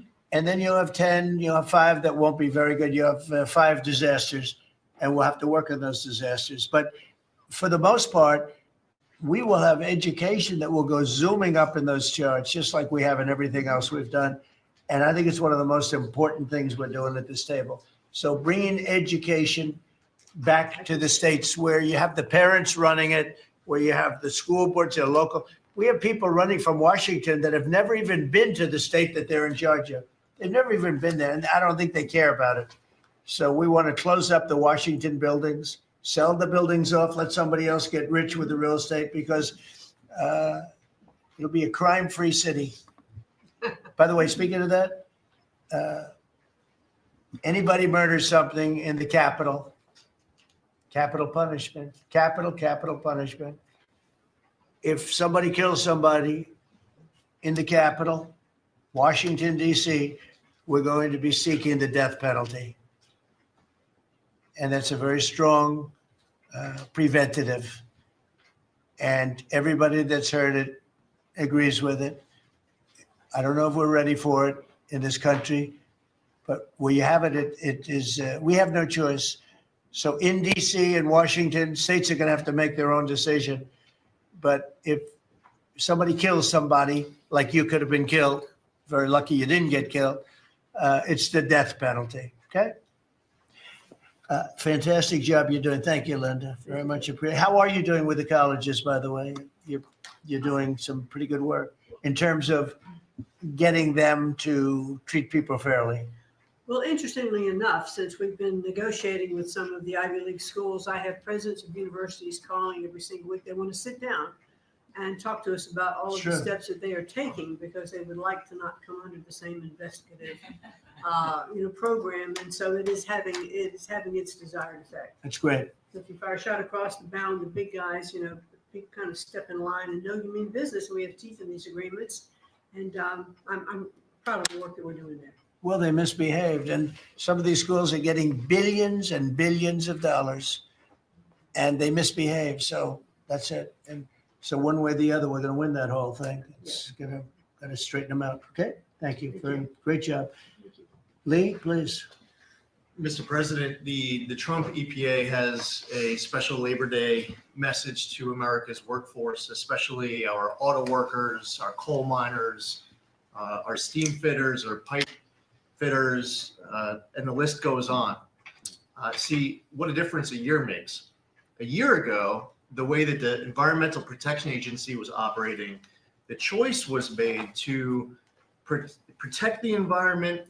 We would have to strangulate the economy. That's the way that the EPA operated for years. There was a binary choice. We had to choose one or the other. The Trump EPA completely rejects that. See, we choose to protect the environment and grow the economy. And a very special shout out to Russ Vogt and his team at the Office of Management and Budget. We give him a lot of work. He's happy to do it. Dozens of different deregulatory actions. We just announced a proposed rescission of the 2009 Obama EPA endangerment finding, all of the light, medium, and heavy-duty vehicle regulations that followed. It is the single largest deregulatory action in the history of the United States government.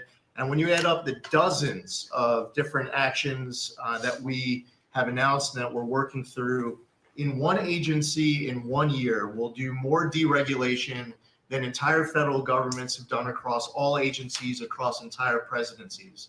And what we are accomplishing would not be possible if not for the support of the rest of this team you've assembled around this table.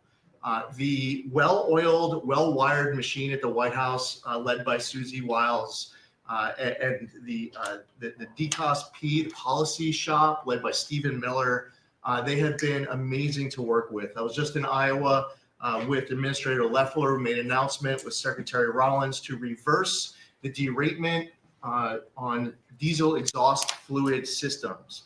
Mr. President, you said you wanted water flowing faster. Working with the Secretary of Energy, we've done our part to do that, to get gas cans flowing faster, to stop that annoying start-stop feature in vehicles. See, people out there might say, well, why are you focused on all of these little things? If it's little to you, it doesn't mean that it's not a very big deal for millions of other Americans. The charge was clear when you called me in November and you asked me to do this job. Clean air, land, and water for all Americans. Unleash energy dominance. Advance cooperative federalism, permitting reform. Make America the AI capital of the world. Bring back American auto jobs. What we are accomplishing now, again, wouldn't be possible if not for your leadership. I'm grateful to the American people for electing you and our amazing vice president. I was just in Mexico City announcing and signing on behalf of the Trump administration an agreement with Mexico for a permanent solution for the Tijuana River sewage crisis, which you have been so outspoken and passionate about in our conversations. It would not be possible if not for Secretary Rubio, Deputy Secretary Landau, U.S. Ambassador to Mexico Johnson. The team at the State Department has been incredible. The work with the NEDC on permitting, to be able to get new pipelines built, to get new factories started. The list, it's amazing. You know, somebody out there might not realize the relationship between the Environmental Protection Agency and the Department of Defense.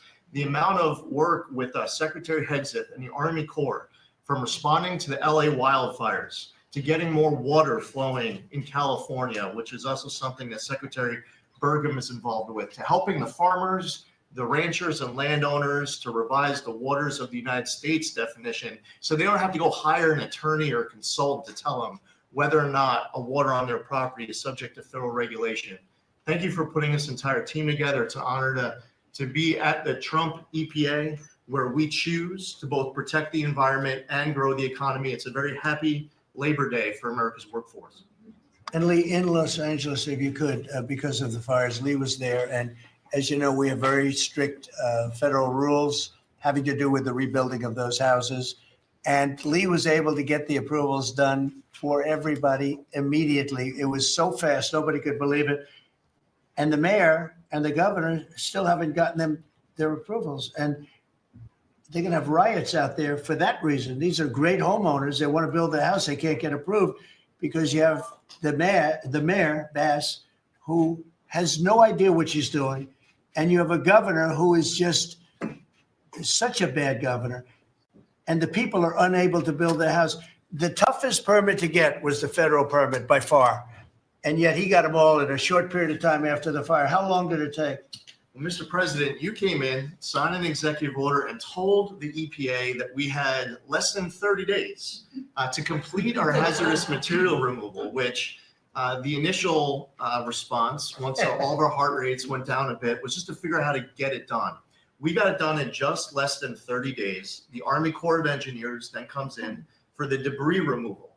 The federal government in clearing over 13,000 properties that were destroyed because of these wildfires. We've got to the point today where property owners all across Los Angeles, they're grateful to the Trump administration. They're happy that we did our part, but they are desperate to rebuild. And there is not a single green light approval that they are waiting for from the Environmental Protection Agency. The EPA and the Army Corps of Engineers proudly have done our work. It's important for those local officials to let these property owners build on their land. It's their property. It doesn't belong to the mayor of Los Angeles. And they need to represent their people better. They're ready to build. When will they have their permits from Los Angeles? Well, here's the problem, Mr. President, is that they have been ready since the moment we were done with the federal part. I mean, I was visiting a week after. Actually, I thought my first trip was going to be to Los Angeles. However, the moment I got confirmed, the vice president said, "You're going to East Palestine right away." So that actually ended up being the first visit because the vice president's so passionate about that from the great state of Ohio. Then we went to Los Angeles from there. We're talking about the beginning of February, where we were meeting with property owners already. They were already all set up. They had the contractors. It was the beginning of February, and they were waiting for green lights from Los Angeles to be able to go onto their property and start rebuilding. Some of the same people who were waiting for a green light ready with the contractors at the beginning of February are still waiting now in the middle of August. Let these Californians rebuild. And we're talking about also taking away some of the properties and building low-income housing on those properties. They're going to have problems like they've never had before. These people don't know what they're doing. So we have all our permit. Everything the federal government has to do was done long ago. They should have been. I went to a town hall with Lee, but we were there, and the mayor was saying it would take 2 years, maybe 3 years to get this approved. I said, no, not 2 years, 2 days.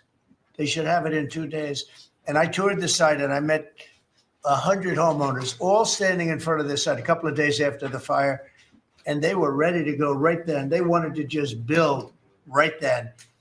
And the city won't let them do it. Los Angeles, I don't think it's that they won't. I think they're incompetent, okay, to be honest with you. I think they just don't know how to go about it. It is so badly run by Newsom and by Mayor Bass. Mayor Bass, she was in Africa during the fire. She knew the fire was starting to rage, and she decided to take a trip to Africa. These people are they're just bad. You know, you talk about make America great again. They could never make America great again, but we are doing that. Congratulations, you found some interesting things, Tulsi. She's becoming a bigger and bigger star every day. She found a lot of good things. Go ahead. Thank you, sir. As we approach Labor Day weekend here, this is just such a great opportunity really to recognize your leadership as a true champion for working people. And I know we'll hear as we go around the table here how your focus singularly on putting the well-being and interests of the American people first is that common thread that we're seeing in your policies being implemented across your administration. For ODNI, number one, our focus is and must always be making sure that our intelligence community is focused on our mission, keeping the American people safe, secure, and free. We're doing great work on this front. I'll point out our National Counterterrorism Center, led by Director Joe Kent, are working across different agencies with Homeland Security, DEA, FBI, and others to catch terrorists, both those who are trying to come into our country, those who may already be in our country. They are finding the worst of the cartel bosses and making sure that they're not able to continue to wreak havoc and terror in our communities. Secondly, Mr. President, you have charged me with the mission of finding the truth and telling the truth to the American people. And we've exposed some of the worst examples of the weaponization of intelligence in the last several weeks. I will continue down that mission and that path wherever it leads. Transparency, telling the truth is what will drive true accountability for the American people who deserve nothing less. And lastly, Mr. President, all of us are charged with being good stewards of taxpayer dollars. I've gone through a reorganization for ODNI that we've announced in the, last week. We've cut nearly half of redundant, unnecessary functions within ODNI, saving taxpayers over $700 million a year. We will continue focusing on our core mission in keeping the American people safe, and appreciate your leadership and your focus on this most critical task. And you've also found many bags of information. I think they call them burn bags. They're supposed to be burned and they didn't get burned, having to do with how corrupt the 2020 election was. And when will that all come out? Mr. President, I will be the first to brief you once we have that information collected. But you're right, we are finding documents literally tucked away in the back of safes in random offices in these bags and in other areas, which again speaks to the intent of those who are trying to hide the truth from the American people and trying to cover up the politicization that was led by people like John Brennan and James Clapper and others that have caused really immeasurable harm to the American people and to our country. Great job. Thank you. We look forward to hearing it. The public looks forward. Thank you very much. Administrator? Thank you, Mr. President. Well, everyone knows there's no stronger advocate for hardworking American families than you, sir. Thank you for the largest tax cut in American history for working families. The average family of four is going to save about $10,000 take home pay more a year. And what we're seeing is an increase in the child tax credit, the increase in the standard deduction. Hardworking families are going to benefit from this bill, and small businesses. There's no bigger beneficiary than Main Street, because small business makes up 99% of all businesses in this country. I've traveled to nearly half of our states, 24 unique states. I've made 40 state visits. In fact, I was with our great vice president at a small business manufacturer in Georgia last week. I was with a trucking company in Ohio. I was in Michigan at a motorcycle manufacturer. The return of Made in America is going to be driven by small businesses, because 98% of all of our manufacturers in America are small and medium businesses, 600,000 factories that employ 5 million people. And as Secretary McMahon mentioned, this work-based learning that is going on in professional and trade schools is real. I've visited them from Utah to Maine to Georgia and seen this revolution in education happening. So small businesses need skilled labor. Now that you've solved for inflation, for the taxes, every Democrat voted for a $4 trillion tax increase on the backs of hardworking Americans. And so you prevented that. And now we've got fair trade. And thanks to Administrator Zeldin, we're seeing deregulation. I mean, this diesel exhaust fluid crushed farmers and construction and other heavy industry. So rolling that back makes a real difference for small business. And your domestic economic agenda is amplified through small businesses, which is why small business optimism is above its 53-year average, finally. Yeah. And so Main Street appreciates it. What Main Street wants now is a rate cut. They feel burdened by high interest rates. They would grow higher and expand more if they could, but the interest rates are really hurting them. And finally, I want to say thank you for your executive order on debanking. We're about to announce a major investigation on debanking. It happened to you and your family. It happened to me. It happened to thousands and thousands of Americans. And unfortunately, disproportionately on those that had conservative values, on Christians, on pro-life, on 2A businesses. And so we're going to be talking to the banks about that. The SBA operates the largest government business loan program in the federal government. And we have a network of 5,000 banks. So we're going to be making sure that that never happens to anyone. Great job. You've done a great job. Thank you very much. Christy? Well, Mr. President, first of all, thank you for the opportunity to work for you. And you committed when you ran for president to make America safe again. And today, the average family in individual that lives in this country is safer than they've been in years because of what you've done. We've got 3 months in a row now with 0 illegal aliens coming into this country. And I want to thank Pete and the Department of Defense for all of their help. They're down at the border with us still, helping us keep that border secure and make sure we know who's coming into this country. You've arrested and brought to justice hundreds of thousands of illegal aliens, of criminals that have perpetuated violence against American people. Sir, you've had 1.6 million people voluntarily go home to their home countries that were here in this country illegally. Because of your strong message and you enforcing the law, they decided to go home on their own so that they could come back the right way someday and be American citizens. But what I think is one of the most remarkable statistics is that under Joe Biden's administration, 88% of new jobs went to foreign-born individuals. Under your administration, 2.5 Americans have jobs today that they didn't under the previous administration. And they have those jobs because you created opportunities. You made this country safe. You opened up the economy. You enforced the law.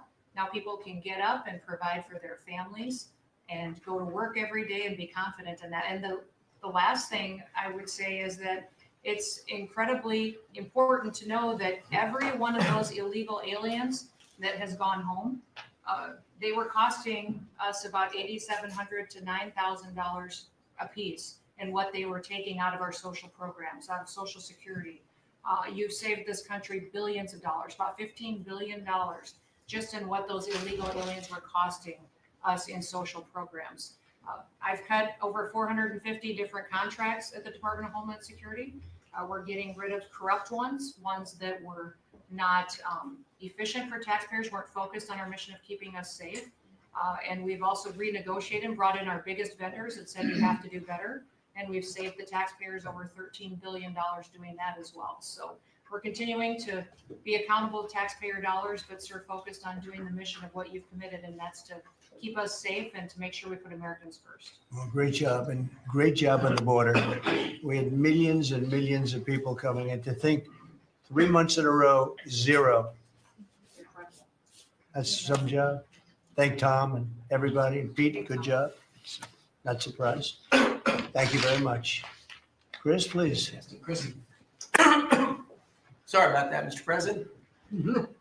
Like Secretary Noam, I'm thrilled to be here to work with you on the simple platform you were elected on, which was to bring back the American dream, to bring jobs and opportunity for families across the country and to lower their costs so they can live their lives and expand the choices they have. You led off today talking about gasoline prices. I'll throw in diesel. If you correct for inflation, they're at multi-decade lows. This is a huge expense. This is a huge constraint on people's lives. We should celebrate that. Natural gas has become our main industrial fuel powering factories around the country. Natural gas prices are quite low in this country, and they're lower than in any country in the world. The reason for that is the United States produces 2 times more natural gas than the second largest natural gas producer in the world, and 4 times more natural gas than the number 3 and number 4 producers in the world. So you've opened up American opportunity and energy together with the work of Secretary Burgum, Administrator Zeldin, Secretary Lutnick, to produce energy in America again, and those benefits are flowing. I could go on about this stuff forever, but let me talk about one specific area of energy, electricity. That's in the front of people's minds. When the day you were inaugurated, we get hold of all the data. We can look at the resource plans of utilities across the country. What you inherited when you arrived was a plan over the next 5 years to close 100 gigawatts of reliable electric generation. So that's 100 large power plants. Now that was offset with a plan to build 22 gigawatts of reliable electricity generation. Their plan was to close more than 4 times as much electricity generating capacity as they were going to build in that 5-year period. How do we lead the world in artificial intelligence if we're shrinking our supply of reliable electricity? How do we reshore steel and aluminum and automobiles and semiconductors and all those jobs Americans want back in our country when we're degrading and shrinking our energy system. We were going to hand that leadership to China in artificial intelligence, not just to our economic loss, but to our huge national security loss. Your team around this table, and almost everyone around this table is involved in it, is just to completely pivot dramatically. We're stopping the closure of all these plants way before their retirement date. Some plants get to their end of life. That's a small percent of the planned closures. Most of those were just political nonsense at the cost to American taxpayers. So we have rapid new construction of power plants under in the United States. We're doing everything we can with suppliers who build the equipment for these power plants. They've got to build their factories bigger to build power plants in America.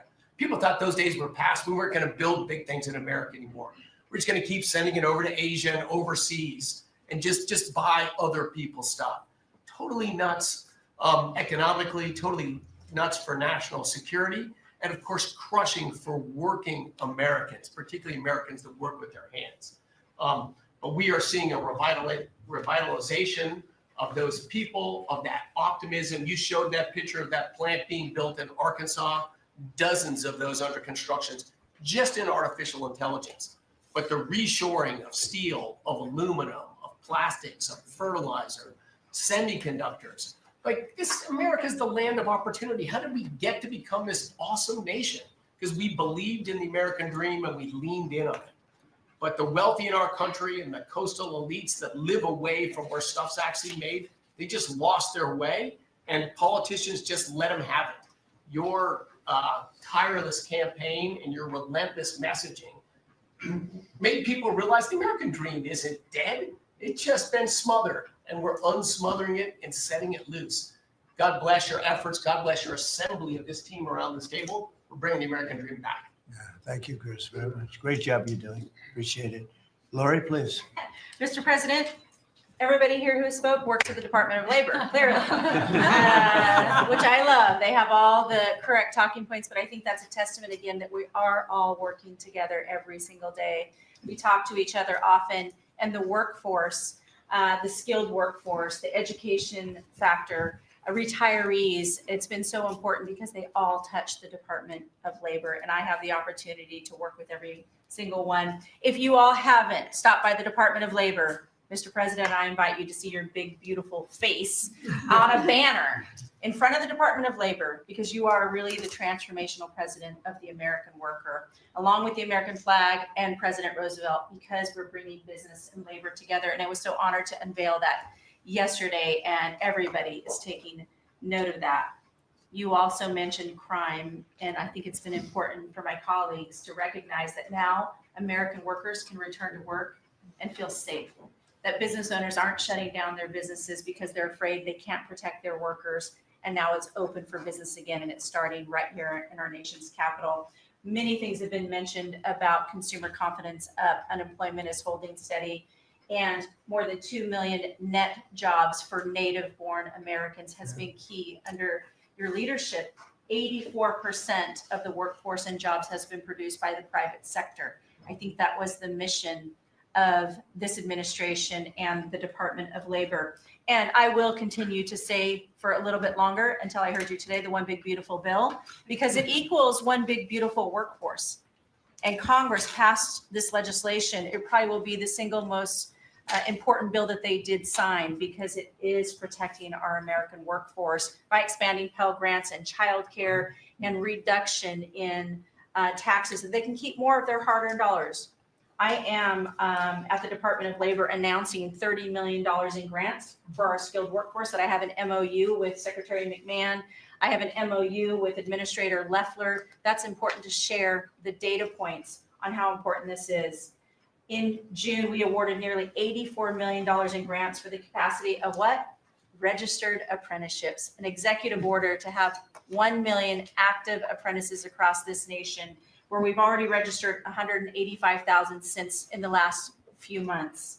One of the other things that we have done is the Biden administration's guidance on cryptocurrency. And thanks to you and your leadership on that, we've rolled that back. And of course, we're going to see the 401k, the investors in our alternative assets. That's been key through the Department of Labor to work through.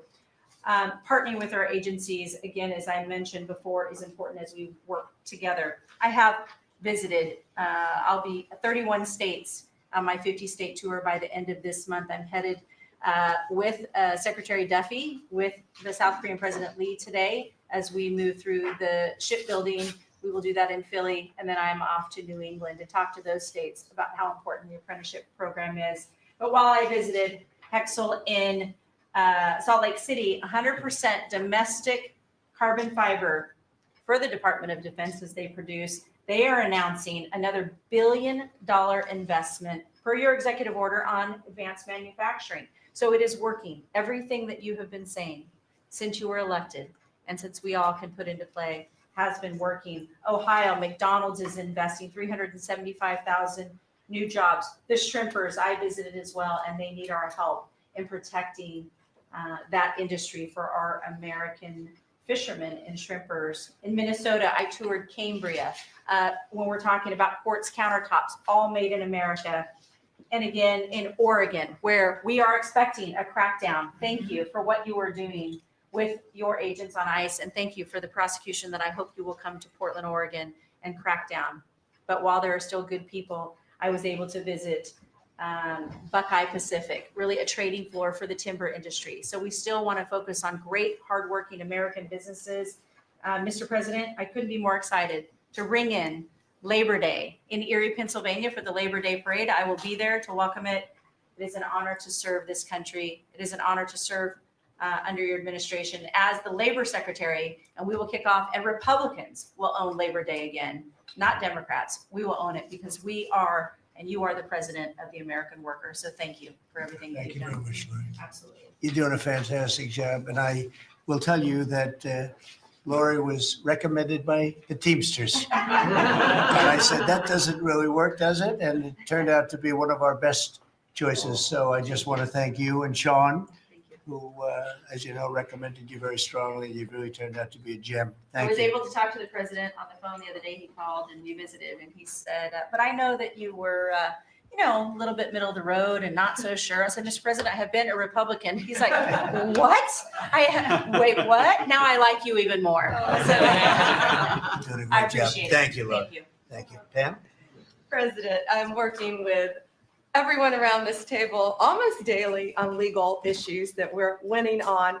But today, because it's Labor Day, President Trump, if I could focus on public safety, not only domestic, but from our foreign adversaries. And Secretary McMahon, I know you know, kids are out of school this weekend. It's Labor Day. And Secretary Duffy, you know, our highways are going to be packed with travelers coming to not only our nation's capital, but all over this country. We're also going to have boaters, Secretary Duffy, right, on our waterways. It is illegal to be under the influence and on a boat. So get a designated boater if you're out on our waterways, whether it's the Potomac or the Gulf of America or the Pacific. Wherever you're out this weekend, people need to be safe. And on an international level, Secretary Rubio, thank you for all your help on everything we're doing, and everyone around this room. But yesterday, there was a big win. El Mayo pled guilty, and he was the co-founder of Sinaloa cartel with El Chapo. And there's even a Narcos Netflix series about these guys. Well, now we know the ending. He's going to die in an American prison. They are one of the worst, El Chapo and El Mayo, some of the worst narco traffickers in our world.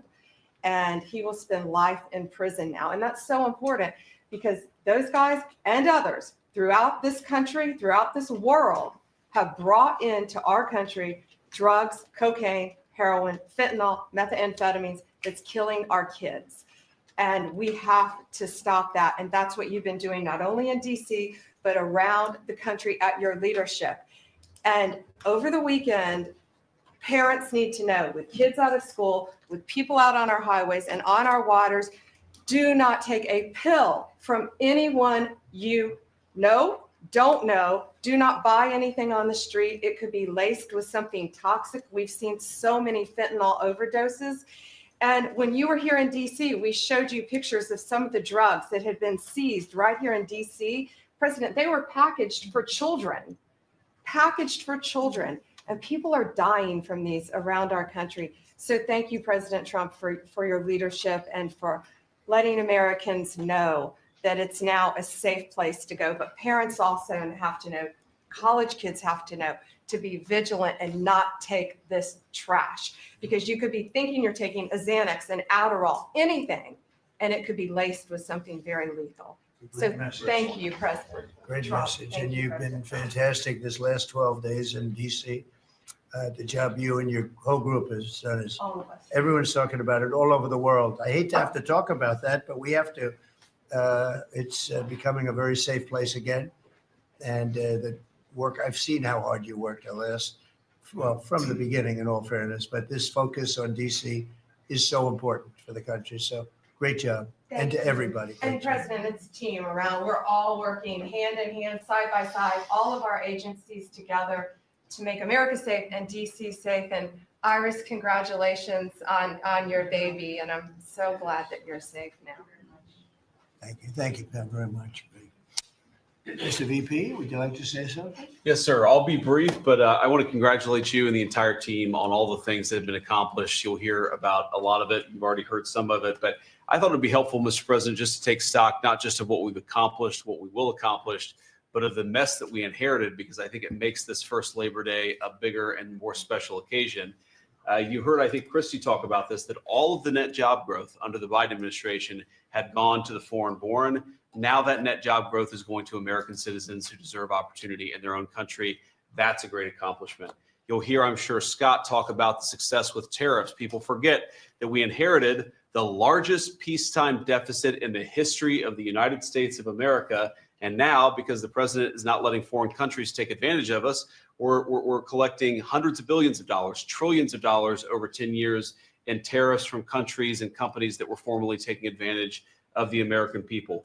You heard Pam talk about the public safety and the success that we've had there. I happen to believe that maybe the most sacred thing that we can deliver to American workers is the ability to live safely and comfortably in their own neighborhoods. Public safety is not just something that should belong to the wealthy. It should belong to every working man and woman in the United States of America. And because of the work of this administration, that is happening. And of course, Mr. President, you yourself talked about the inflation mess that we inherited under the Biden administration. Maybe the most striking and even shocking statistic of the Biden administration is that housing costs have gone up by 100% over the 4 years of the Biden administration, literally doubled, making the American dream of homeownership unaffordable. We've made great strides and great progress already. But to the American people who are listening, there's a lot more to do. We're going to keep on working hard at it, but it's an honor to do this job under the president's leadership and with this very great team that you've assembled. So we've done a lot, but there's a lot more work to do, and we're very cognizant of it. Thank you, sir. Thank you, JD. Scott? Sir, as we've said very often, economic security is national security, and our country has never been so secure thanks to you. You have brought us back from the edge. You have the overwhelming mandate from the American people. You're restoring confidence in government, a topic that is on the front of everyone's mind, the Federal Reserve. The Federal Reserve's independence comes from a political arrangement between itself and the American public. Having the public's trust is the only thing that gives it credibility. And you, sir, are restoring trust to government. You are weeding out the waste, fraud, and abuse, and the old ways of doing things are not good enough. We are seeing a blue-collar boom. In the first 7 months of your administration, real blue-collar wages have taken off. And the only other time that they've done this in the past 70 years was in your previous term. Your efforts on tax, trade, and deregulation have boosted paychecks for American workers while slowing the pace of inflation and lowering the cost of energy. Inflation has plummeted to just 1.9% since you took office, and the economy rebounded with real GDP surging 3% last quarter. The blue-collar boom coincides with a CapEx comeback. In anticipation of your one big beautiful bill becoming law, CapEx increased by American businesses by nearly 14% in the first half of this year. And as you and I talk about frequently, and as that chart or that photo attests, we are going to see I believe, a bigger CapEx boom from here. This is just the beginning. just the beginning. You have saved this country by making it the best place in the world to do business again. Treasury is helping to implement these new provisions, as well as no tax on tips, no tax on overtime, no tax on Social Security. This weekend, I will be meeting with workers from local restaurants to discuss the positive impacts of the pro-labor reforms on no tax on tips. And I have to tell you, thanks to you, when I go into a restaurant or stop by a Hotel Dorman, I am the most popular person there. And since my first job at age 9 was as a busboy getting tips, I am going to spend Labor Day going from restaurant to restaurant, talking to workers who receive substantial amount of tip income. So I'll hear directly from them how your one big beautiful bill is increasing their take-home pay and making a big difference. Now, we can also talk, that is domestic. On the international front, you have leveled the international trading system whereby countries took advantage of us, and that's over. It's over. The Treasury Department is taking in record tariff revenues that I had been saying was running at a rate of $300 billion a year. You chastised me for saying that it's not, that number is too low. And as usual, you're right, that we had a substantial jump from July to August. And I think we're going to see a bigger jump from August to September. So I think we could be on our way well over $500 billion, maybe towards the $1 trillion number. This administration, your administration, has made a meaningful dent in the budget deficit. The average budget deficit during this term is 26% less than the last 12 months under Biden.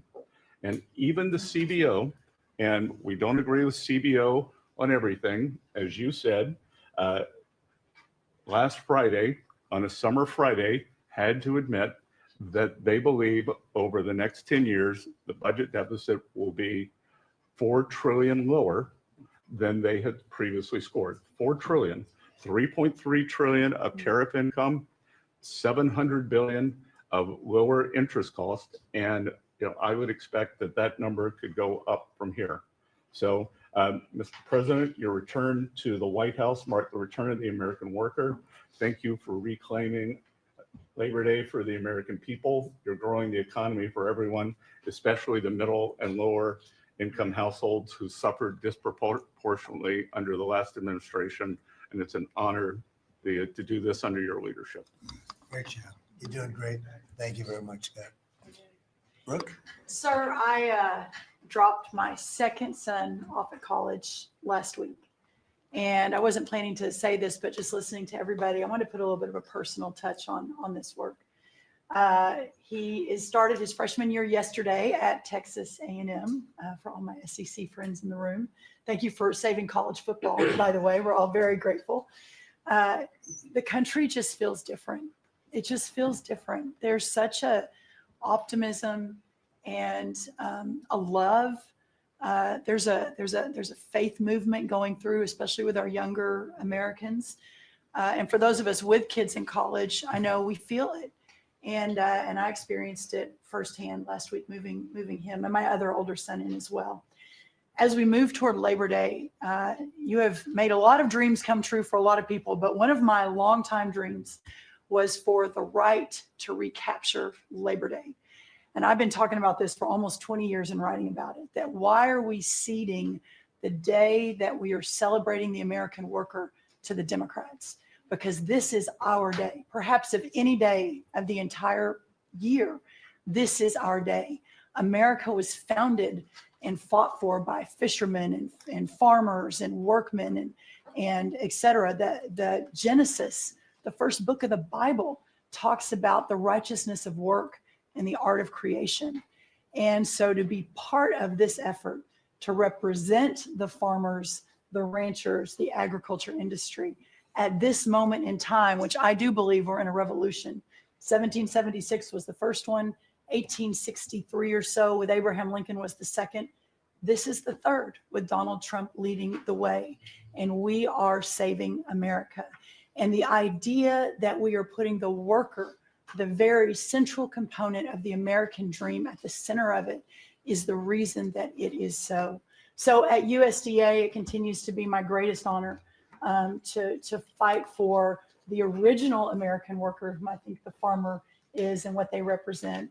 And as we are building new systems and new structures, as we have this year going to have the best harvest on record for our row croppers and others, what this team has done and is doing to open up those markets to ensure that these farmers can continue to return prosperity to rural America. I'll finish with this. This morning, we had a working group with 6 of our cabinet members. Bobby Kennedy representing healthcare, Linda McMahon education, Lee Zeldin deregulation, Kelly Loeffler small business, Lori Chavez Trimmer labor, and Scotty Turner housing. And how you leading the way in your vision, how that will return the golden age to rural America, to the very fabric of our country. And whether it's better hospitals, better education, more opportunity, less government, better and bigger small businesses, better opportunities for our workers, and better housing, and of course the agriculture piece of that, through the big, beautiful bill, the bill, what it did, the greatest investment in rural America in history. And now the opportunity to effectuate that is, again, a game changer, a country saver, and what a joy to be able to do it under your leadership. So thank you so much. Really good. Thank you. Beautifully stated. Thank you very much. Scott? Yes, sir. Thank you, Mr. President. I'm so grateful to be here to celebrate Labor Day with the greatest team in America. And it is football season. So I'm happy about that. But Mr. President, I want to say thank you for, as Brooke said, reclaiming Labor Day. And you've been a tremendous champion for the American worker. I come from a hardworking family, as many people around this table do. And so thank you for helping us to change the conversation. And I believe we are changing the conversation around the kitchen table. And as everybody knows, you know, my job is to steward HUD. And we have at HUD been very intentional about changing the conversation about the dignity of work and the dignity and the honor of family formation through work, and how the younger generation, when they see their parents work, how they're incentivized to work. And that, you know, America is not a welfare state, but America was built on small business. It was built on entrepreneurship. And so as it pertains to housing, we're being very focused on that, and even some that receive HUD funding to make sure, like our Section 3, when you receive HUD funding, that you are given opportunities for the most vulnerable Americans that you serve to have work, to have opportunities to work, to have work requirements. Work requirements are not a bad word. That's a great word. Time limits is a great word to incentivize people, able-bodied, able-minded people to work. And I believe that we are, under your leadership, sir, changing that conversation in America to where working is an honorable thing. And Secretary Wright talked about revitalization. Revitalization means to bring new life. And I believe we're bringing new life to America, Mr. President, through work and through all the jobs that people are doing around this table. And with the one big beautiful bill, the most extensive tax break in American history, opportunity zones are now made permanent. And you know how passionate I am, and you are too, sir, about opportunity zones. And so this will allow us to continue to build affordable housing around our country. And Mr. Vice President, I'm coming your way. I'm coming to Columbus later this week and to see how we can continue to build affordable housing in our country with opportunity zones. And you know, 1 million people, Mr. President, were lifted out of poverty because of opportunity zones.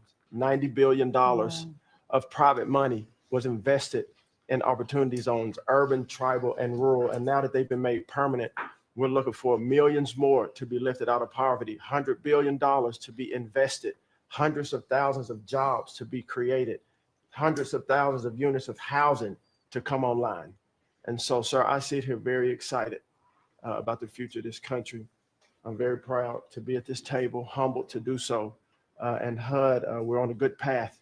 So thank you for all your support and helping us, sir. Thank you very much. God bless. And I want to give credit to Tim Scott, great senator from a place called South Carolina that we love, right?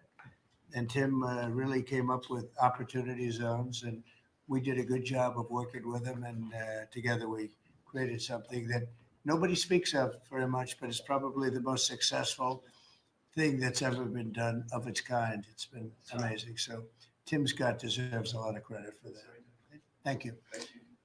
So Russell, go ahead. Thank you, Mr. President. And I get the opportunity to go hand by hand with all of these people as they move their DRECs through the Office of Management and Budget. And I wanted to zoom out for a second. In the first term, you gave us a goal of 2 for 1. And then we outperformed it through your leadership. We came in at around 5.5, 6 for 1. And then as you're running for your second term, you put out a goal that when you put it out, I was thinking to myself, that's going to be a pretty ambitious goal. You said 10 for 1. Well, where we are right now, in just 1 month, in 1 year, basically 8 months, we are at 245 deregulatory initiatives planned by these agencies. That comes out to 30 for 1. So we are making incredible strides. And, you know, as you're focused on the details of each one, I mean, these aren't small things. Endangerment finding is one of the most deregulatory things we've in the history of this country. NEPA reform, incredibly deregulatory. WOTUS just came in, which is Waters of the United States. So every single one of these agencies is doing incredible work when it comes to deregulatory. And when you add that to the work being done to get us going on energy, reduce spending, we're going to lower costs for the American people. We're going to be able to have innovative jobs and get them back to work. So thank you for your leadership, Mr. President. Thank you. Great job, Russell. Appreciate it. John, central casting, I call him. You said that. Well, Mr. President, I'm grateful to be with everyone today. And as we're talking about jobs and workforce at CIA, consistent with your directives to all of us, we've embraced your mantra for a leaner, more effective, more efficient workforce. But at CIA, Mr. President, we had an additional challenge because, as you know, at times, our workforce had been misdirected. Its focus put on political narratives, some that even worked against you and always worked against the American people. But under your leadership and your direction, we have been focused back on the core mission of what CIA is supposed to be doing, which is to provide you and this entire incredible team around the table with a decisive strategic advantage in accomplishing your goals. And your success in that regard, the examples are clear and many. With regard to Iran, everyone knows that our DoD partners executed that mission flawlessly.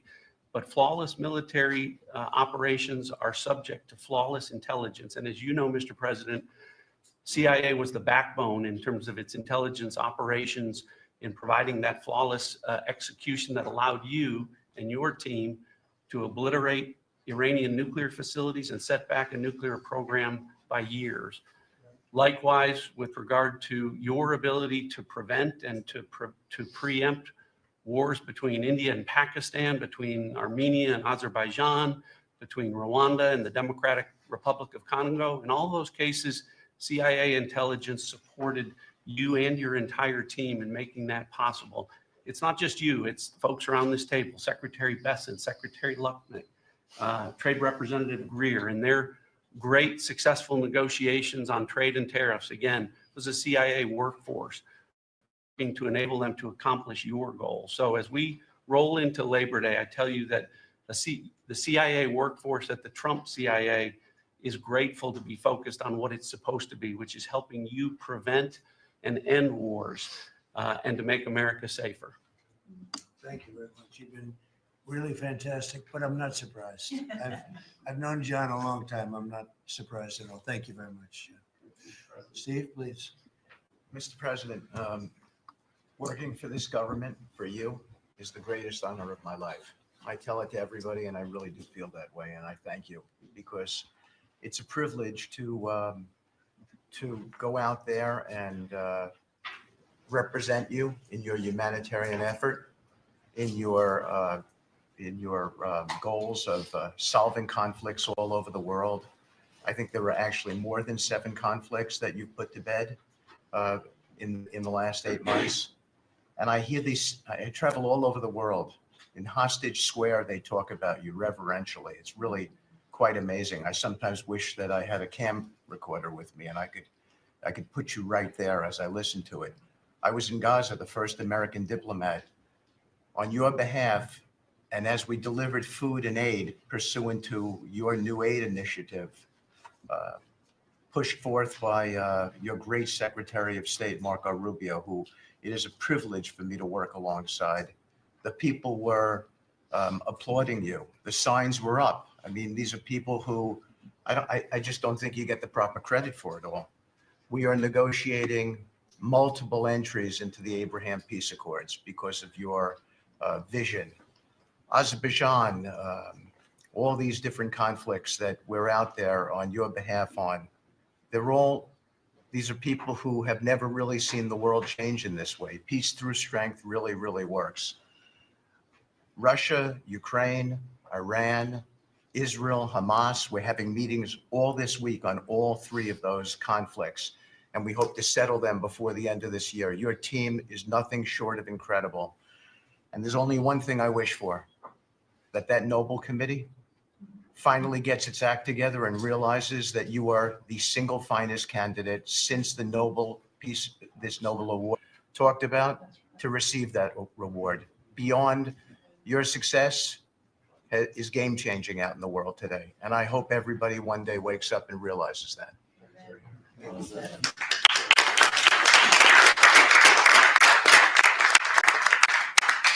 Thank you, Steve. Jamison, please.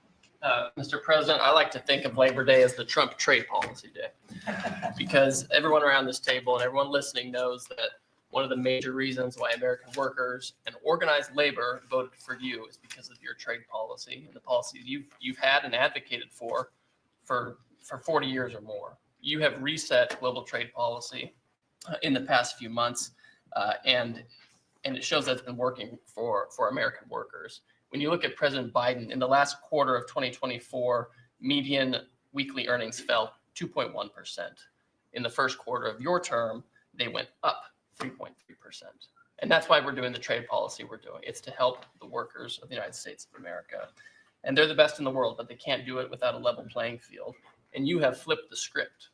For many years, the other countries had high tariffs and high non-tariff barriers, while we were open to all of their labor and services and goods and capital. You flipped it. Now we have the tariffs and they have lowered theirs and the non-tariff barriers. And we couldn't have done it without you and the leverage you've created. So between the tariffs and the deals, the hot streak continues for the workers of America. So thank you. Thank you very much. Really good job, by the way. He's a good negotiator. Very good negotiator. Thank you. Please. Yeah. Well, Mr. President, I feel like, as everybody here has talked about how great working with this team is and all, but I do feel a special need that you've given me the privilege of working with the best of America. I get to take care of the veterans.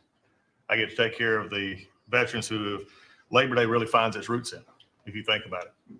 We wouldn't have Labor Day if it wasn't for men and women who would leave their nation's battles to keep us free and independent so that they would have jobs to come home to. And over the past few years, they've been coming home to many times a government that was keeping them back, holding them back, taxing them, regulating them. And now we have veterans who represent the bill, the big, beautiful bill, they're the beneficiaries of. And I get to see them all the time because they're receiving the benefit because they see the jobs, they see the care that they're being given. And these veterans can look at their country with pride, knowing that we're taking care of them, just like you told me to do. When your only statement you said to me, I asked you what to do, you said, go take care of my veterans. Well, that's what we're doing.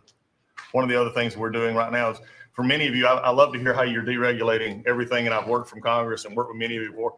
I get to do the same thing with the largest bureaucratic organization in the government. We're deregulating from the inside. And it's amazing to me because we have such a powerful workforce at the VA who really want to do good, but yet they kept tripping themselves up. They kept making their own, they'd take one step forward and put a regulation in that put them 3 steps back, and it always hurt our veterans at the end. We're taking that away. We're making community care again, Mr. President. We talked about this yesterday. We're making community care a part of our direct care system. So if a veteran wants to get into the community, they have our direct care and they also have the ability to go into the community. Something that the previous administration decided they wanted to keep everybody inside because they thought it was a fiefdom they were building. I'm telling you, we're not building a fiefdom at the VA. We're trying to take care of a service organization that takes care of veterans. So how do we do that? We make best medical interest where a doctor can send a veteran to the community a lot quicker without having to worry about miles and time logged and wait times. Just get them the help they need. We've actually expanded out, and it's made a difference in this regulation, and also unleashed a workforce that is now free of the collective bargaining agreements and other things that have kept them from being able to do the job of national security that they've been intended to. I'm actually giving them the benefit of the doubt to actually go be the workers that they're called to be, and that's what Labor Day is about. The VA is going to have the best workers. But just to let you know how that's working out, wait times at our hospital are going down because we're getting them into our hospitals or into community care. And then one for you, Mr. President, you heard about this a lot, and that was backlogs. At the backlog, when I first came in, I've said this before, in February, we had over 260,000 backlog. That means over 125 days of not getting an answer. In just a little over 4.5 months, we've dropped that over 100,000. We're under 150 and heading down to historic lows. We'll be within the next month lower than any time under the previous administration at all. That means our veterans are getting the help they need. So when you look at it this way, we've opened new facilities. We've put new facilities in places where workers can get to. We've expanded out hours, over 1 million extra hours, so veterans, younger veterans in particular, can get off of work and bring themselves and get their appointments in after hours or on Saturdays. That's what it means to be in the Trump administration. That's what it means to take care of veterans. That's what it means for Labor Day, because you can't forget the ones who fought for us to be on this table today. And it's all because of what you've done and the progress that we've made. Well, you've done a tremendous job, and I hear it all the time. We have a 93% approval rating at the VA now. And you know what it was before? It was like horrible. So thank you very much. Mr. President, there's been some conversation about the Pete and Bobby challenge. I would just note that I don't think Pete or Bobby could hold these sticks for 2.5 hours. Exactly. If they want that to be the challenge, so be it. But I think 50 pull-ups and 100 push-ups might be easy compared to the. You didn't have this problem with Biden. It was in and out very quickly. So kudos on Labor Day to the audio team that's holding the sticks.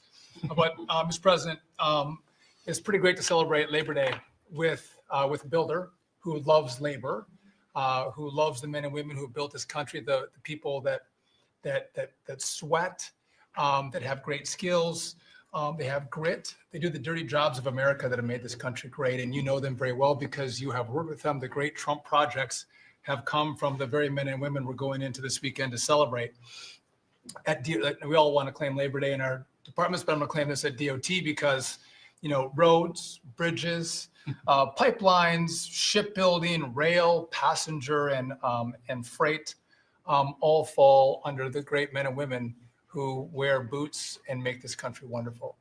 And at DOT, we don't want to have the Congress spend money. We want to take the money that Congress gives us and actually deploy it and put these men and women to work building the great projects of this country. That you said, the big, beautiful projects that connect this country. And that's why we have got rid of the DEI. We've got rid of the green. We've done what we can to streamline the regulation to move these projects faster. Time is money. And time has been money. Even Democrats agree now that it takes too long to go through the regulatory process. So we're going to move these projects faster, putting the great American worker back to work. I want to make a quick comment. We've all probably talked about this horrific accident in Florida. And I appreciate the help of Christy and Marco on this very issue. But in May, we said, listen, it's a safety issue if you can't proficiently speak the English language. And we gave states a little over a month to comply. And Washington, California, and New Mexico have refused to comply. And by the way, this individual in Florida received a CDL from Washington, from California, and received a speeding ticket after our rule went into place, and they didn't stop him. And had they taken him out of service, he wouldn't have been in Florida, and we would have 3 beautiful people alive today. And I make that point because it's the work that maybe no one sees that then, you know, shines a light when horrific things happen, but also that your cabinet works together and teams up to make a difference for the American people. Real quickly, so we have a safety mission at DOT. I don't know that you'd think of the transit unions in the greatest cities of the country, New York maybe being one of them, that support us, but they do, because the violence in the subways and on our buses across the country, the transit workers are the ones who take the most abuse. And they're grateful for the mission of everybody around this table fighting to make their communities safer. So I appreciate everyone's help on that. But they, again, the transit unions love the effort that all of us have put in together. One quick FAA. We are about to put out a request for proposals for a big, beautiful bill. We got build. We got 12.5 billion in the big, beautiful bill. We need more, but this is a great start. I expect the middle till the later part of July, we'll be through the process to bring the proposed integrators to you for selection. So we're looking forward to that. We will have the most, I'm learning from you. This is going to be the greatest contract ever crafted in the federal government for this build for air traffic control. Really, it's innovative, and we have unique tools at FAA. It's going to be a great contract. Bobby left me out of the windmill conversation, Bobby, but so there was a study done in the last administration that said if you build windmills 1.2 miles, within 1.2 miles from a roadway, it can mess up the automation and technology on a car. Same thing 1.2 miles from rail. The last administration buried that report, Mr. President. And so now what we've said is, what we're going to do is say, listen, I'm sorry, it is a safety risk to build windmills this close to roads. By the way, they want to build them by roads and by rail. We're going to say no more. It is a safety risk, and we have a report to show that. And just real quick. Good idea. That's great. Good team effort. I wasn't invited to the party, but I'm still going to tell you at the party. Maybe next time, Bobby. One last thing. We have this Mars to Moon mission at NASA. No, Moon to Mars mission. Sorry about that. But sometimes people think that space doesn't matter to them. But if you look at every rocket that's launched, the machinists, the truck drivers, the electricians, the welders that build these rockets in the industry that has developed over the course of the last 10 years in space, it's truly remarkable. It's not just rich guys sending up rockets in partnership with NASA. There's a whole industry of working men and women who we celebrate this weekend that build, refurbish, design the rockets that are making America the leader in space. So thank you for your leadership, and happy to celebrate this weekend with you, Mr. President. Really great. And he is doing a good job at NASA too. And we are, I think we'll have some pretty exciting announcements, and you enjoy it. And fun. I said, how about temporary? He said, well, can I go a little bit longer? He loves it.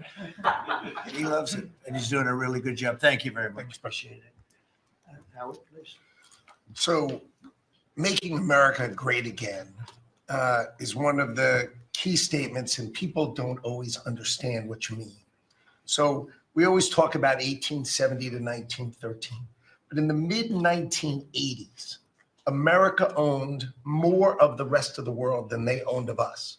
We owned $140 billion of the rest of the world net of what they owned of us. And when you came into office this time, the rest of the world owned $24 trillion more of our assets than we owned of theirs. And so when people argue with you about, the trade deficit is nothing, the trade deficit sends 1.2 trillion of our dollars to them. And what do they do with it? They buy the great America. Because when we learned in college, what we learned was that if you keep printing these dollars, they're supposed to devalue. But the problem is we're too smart. We invented the light bulb, the transistor, the GPU. So they keep buying us. And the only president ever to understand that, you understood it in the 80s and the 90s. And I used to, see you on TV and you'd say, God, what are these people doing? And finally, we've changed it. So let's go over what we changed. So Japan and Korea, they're never going to open their markets to us.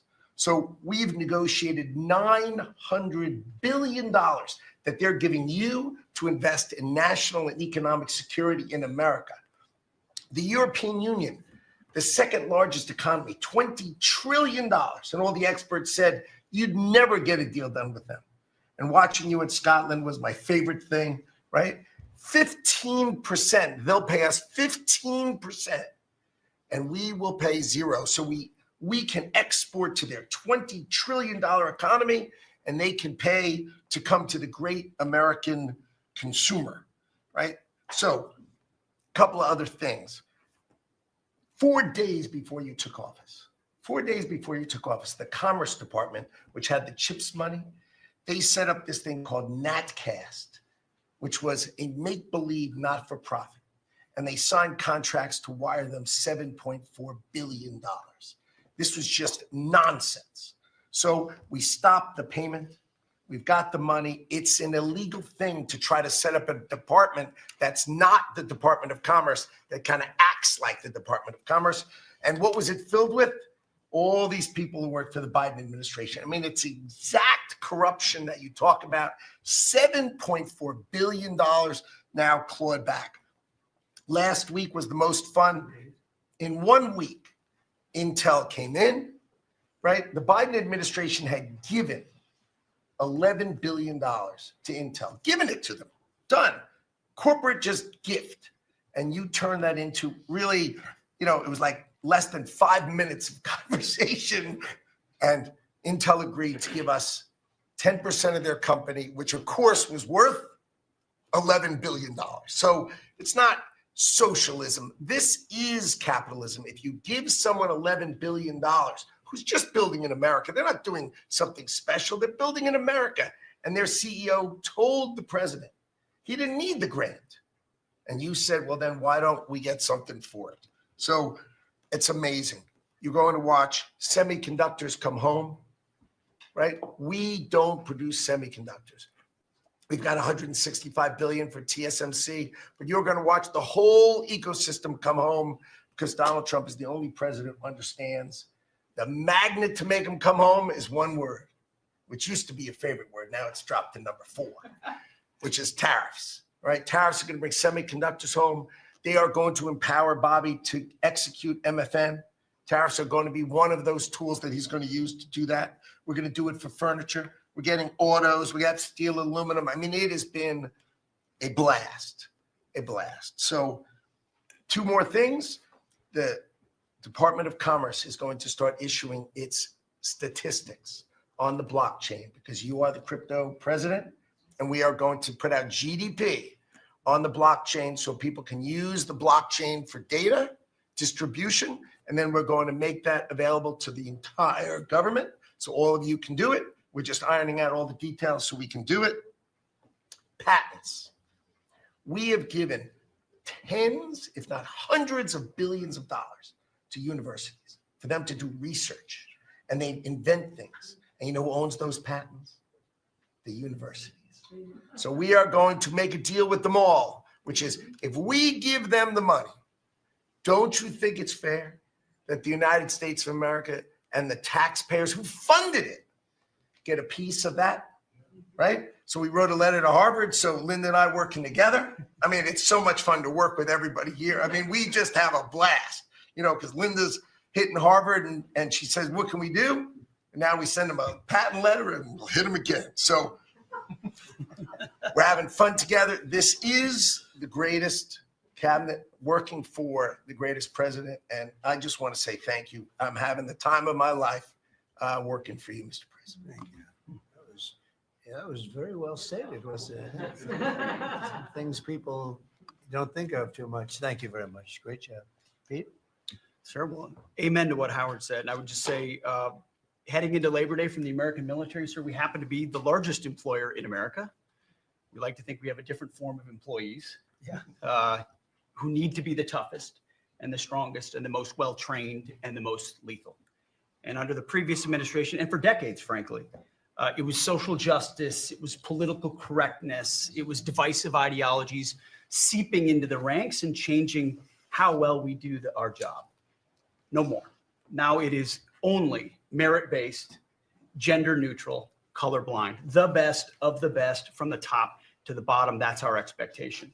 And so you've enabled that. So from the troops directly, which they ask me to say all the time, thank you for your leadership, for your boldness, for your clarity, for common sense, for providing a shield for the rest of us to put America first and to apply peace through strength. We're in the strength business. That's our job, is to stand behind everybody here and alongside John in everything they do to keep the country safe. And the world is noticing. And I wish everybody could. There were 2 meetings yesterday that I think tell the story. One was, because today happens to be the 4-year anniversary of what happened at Abbey Gate in Afghanistan. And Mr. President, you had the families in, who you've met with multiple times, who when the cameras were on and not on, acknowledged, sir, you were the only one that gave them a proper greeting, that recognized what they gave their sons and daughters in the debacle that was the withdrawal in Afghanistan, that we will bring accountability for the Defense Department through our investigation. That's good. But at the same time, the world sadly took notice, whether it was Israel, whether it was Ukraine. Those wars never would have started if you were president. Instead, they looked at the foolishness of Joe Biden. Under your military, your Pentagon, we are restoring deterrence, whether it's Midnight Hammer and those beautiful B-2s, 37 hours straight, whether it's counter-drug operations in our own hemisphere, whether it's the border, working with Christie and the national security team, whether it's LA, whether it's Washington, D.C., you name it, whether it's Europe. Our allies paying 5%. Now our allies in the Indo-Pacific stepping up to do the same. That's a recognition that American leadership is here. And then in the second meeting, we were talking about what we're doing in D.C. and Pam's taking the lead. I have to say, just pause for a second. When I look around this table, yes, there's a national security team of Steve Witkoff and John and Scott and Howard and the vice president and Susie and Christy and Tulsi, but to every person here, we work together on a daily basis. And if you call me and I call you, if the answer is yes, how do we do it together? I think that's exceptional. It's what the American people deserve, and you've demanded that, sir. So I very much appreciate it. In that meeting on DC, I started my sentence by saying, the Department of Defense, to which you said that just doesn't sound right. So maybe next time we're here, my card will read Department of War. We'll see. But it's not, here's the thing, here's what people miss. It's not just about words. It's about the warrior ethos. It's about what the department is supposed to do. George Washington started the Department of War because he wanted us to win our wars. Our founders didn't want endless foreign entanglements. They didn't want endless contingencies and deployments. They wanted an empowered military that was, the handcuffs were taken off to fight to win and then bring those troops home. So my platoon in Guantanamo Bay, our motto was, those who long for peace must declare for war. We must prepare for war. We don't want war. We don't seek it. You are the peace president, sir. Because we are strong, our enemies know what we will do. And so whether it's Secretary of War or Secretary of Defense, that warrior ethos is changing. We're going back to basics. Our drill instructors can be drill instructors again, sir. So from the minute of the tactical of standards to the strategic of B-2 bombers, we're focused on what matters. Had a meeting yesterday on Golden Dome for America, which is on track to deliver strategically for the American people. Munitions and the Deputy Secretary making sure our stockpiles are overflowing. That's our job. I'm honored to be a part of it, sir. Thank you for your leadership. That's great. I think I like Department of War better, but we'll make that decision, right? But you've been great. Thank you very much. So Marco, go ahead. Well, Mr. President, first of all, everyone's made this comment already and needs to be echoed again. You were elected as the president of working Americans, and that's why this Labor Day is so meaningful. For me personally, this is the most meaningful Labor Day of my life as someone with 4 jobs. And so,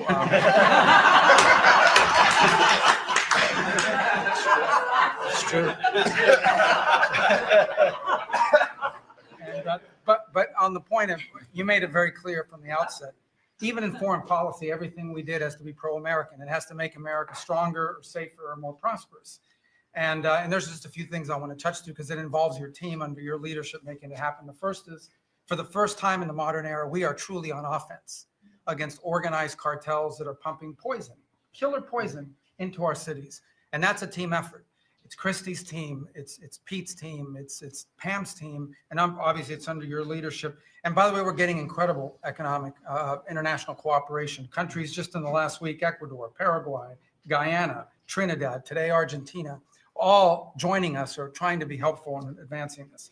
And this just, one thing is we're going to stop drugs from coming in and we're having record seizures. But another thing is to build an international coalition against the scourge on the international stage.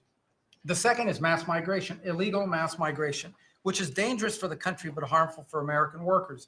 What's happening on the border is essential, but it's not just what's happening on the border. And again, Christy and her team have been essential in this.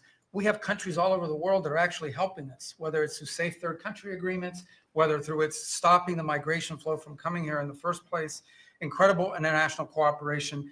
you've redefined our border. It's no longer just our physical border. We are doing things ahead of time to prevent this from happening and getting cooperations from countries that we've never seen before. And last, I would say, and Steve touched upon this, who by the way is doing a phenomenal job. Steve is both a great negotiator and he's also a nice guy, which are two tough things to pull off together. But it's incredible. But we both work for the peacemaker in chief. Think about it, how fortunate we are as Americans to have a president who's made peace a priority. And just since the last time we've met, there was a war going on in Cambodia and Thailand, between Cambodia and Thailand. The president just picks up the phone and tells them to stop fighting. And within 72 hours, the fighting had stopped. You know, there's no other leader in the world that could have done it. And the fact that you were willing to spend time to do that and to make it happen is, of course, essential. And then the war that didn't happen because of Azerbaijan and Armenia coming here to sign that peace deal, which is historic in so many countries. You know how many countries said, "Oh, that's never going to happen. It isn't possible." And it occurred, Mr. President, because of your leadership. And then on a point of personal privilege, I wasn't even going to raise it. I haven't even talked to you about this. It's a little controversial, but I think I need to bring it up at this time of year. This thing about people getting married on Saturdays during college football season is a scourge, Mr. President. It's dividing families. I don't know if we can have an executive order on this. It's insane, but it's really difficult. There's 7 other months of the year that people can get married. So I just wanted to say that. It's very, very difficult. Thank you. Fantastic. Thank you very much. Doug, please. Well, Mr. President, you've heard from around the table how people are grateful to have an opportunity to be part of this team, have an opportunity to work for you, and have an opportunity to serve the American people. And I would say as we head into this Labor Day, the thing that really differentiates you and your leadership and everybody around this table is one word, and that's respect. Because this is a group of people that respect our farmers and ranchers. We respect the people that are in law enforcement. That's a huge change. Respecting the people that are in uniform, respecting our veterans, respecting our shrimp fishermen. I mean, whoever it is in this country, people that are building our roads. This whole group embodies that sense of respect. And when we start with that, then who benefits? We come up with policies that help those people. And what have you done? You've led an opportunity for us to have the lower taxes, way lower deregulation, record amounts of investment that's coming into this country. We're going to be seeing lower interest rates. All of those things coming together is a gift to the working people. The policies are lifting everybody up. There's 140 million Americans that get up and go every day and drive to work. They commute. And one of the most obscene things of the prior administration was their energy policies was creating a hidden tax on those people. The poorer you were, usually the further you had to drive because you couldn't afford the housing. If you were working at a hotel, if you were working in a service industry, we were taxing them. A hidden tax on them was the high cost of energy. You're perhaps one of the only leaders in the world that understood the connection between peace abroad and prosperity at home was directly connected to energy policy. You came in and said, we're going to sell energy to our friends and allies. We're going to bring prosperity at home through policies here by having lower energy prices. And we're going to stop funding wars abroad with energy policies that help their adversaries and hurt us. You said we're going to sell energy to our friends and allies. And with the work that Jameson and Howard and Scott and everyone has done on these trade deals, we're going to have an opportunity to have a renaissance in American energy, selling energy to the world, which is going to help bring peace abroad. But the real key thing in closing, I want to say is 2 things. One has to do with the U.S. Park Police. That's the group here in Washington, D.C. They're the oldest uniform law enforcement group in the nation. You coming out and visiting with them in person before they went out on the surge. Not only are carjackings down, muggings down, homicides down, everything down, morale is through the roof. Just like Pete saw, we've got record people signing up to want to be part of our military. You have breathed life back into the profession of law enforcement. Your respect for law enforcement is so incredible. It's making a difference. And then us giving them the tools. On a lighter note for everybody here, one of the rules that under President Trump we were able to change for the U.S. Park Police was they could do a pursuit. I was shocked to find out when we were talking to them, like, oh, you pull somebody over and they just drive away and you can't pursue them? I mean, and they said, no, we can't. They said, all rules. We got that rule changed in 24 hours because of President Trump's leadership. The next night, they had so much fun. They pulled people over.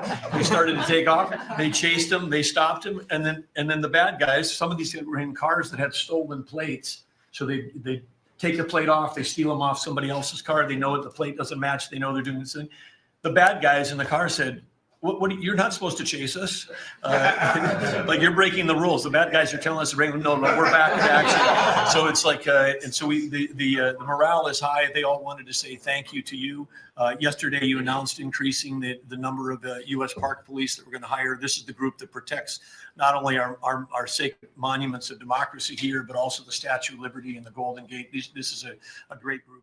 Bueno, pues ahí escuchábamos al presidente de Estados Unidos en esa reunión en la Casa Blanca con su gabinete. Y es que uno de los temas a destacar de las conclusiones que ha sacado Donald Trump en este gabinete es que su país está adelantando a China en el desarrollo de la inteligencia artificial. Durante esta reunión ha destacado que varias empresas tecnológicas están invirtiendo cada vez más en Estados Unidos, especialmente en los sectores de inteligencia artificial y automoción, los que están liderando ahora mismo la semana. Además, también elogió al CEO de Meta, a Mark Zuckerberg, por su ambicioso proyecto de construir una fábrica de 50.000 millones de dólares que lo hará en Luisiana.